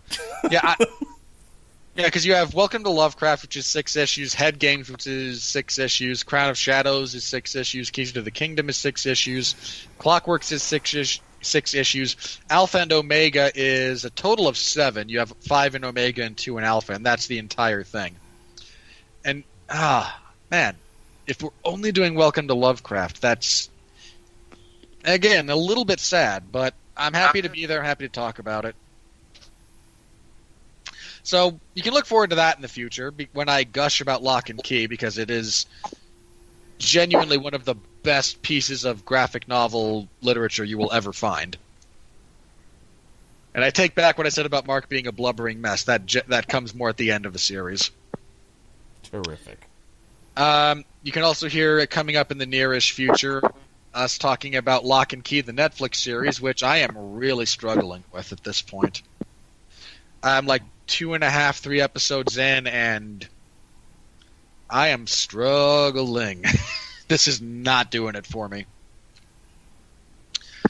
But, hey, if I get to talk about something that sucks, I will talk about something that sucks. I was hoping to love it, and it still has time to potentially do a turnaround, but we're not there yet.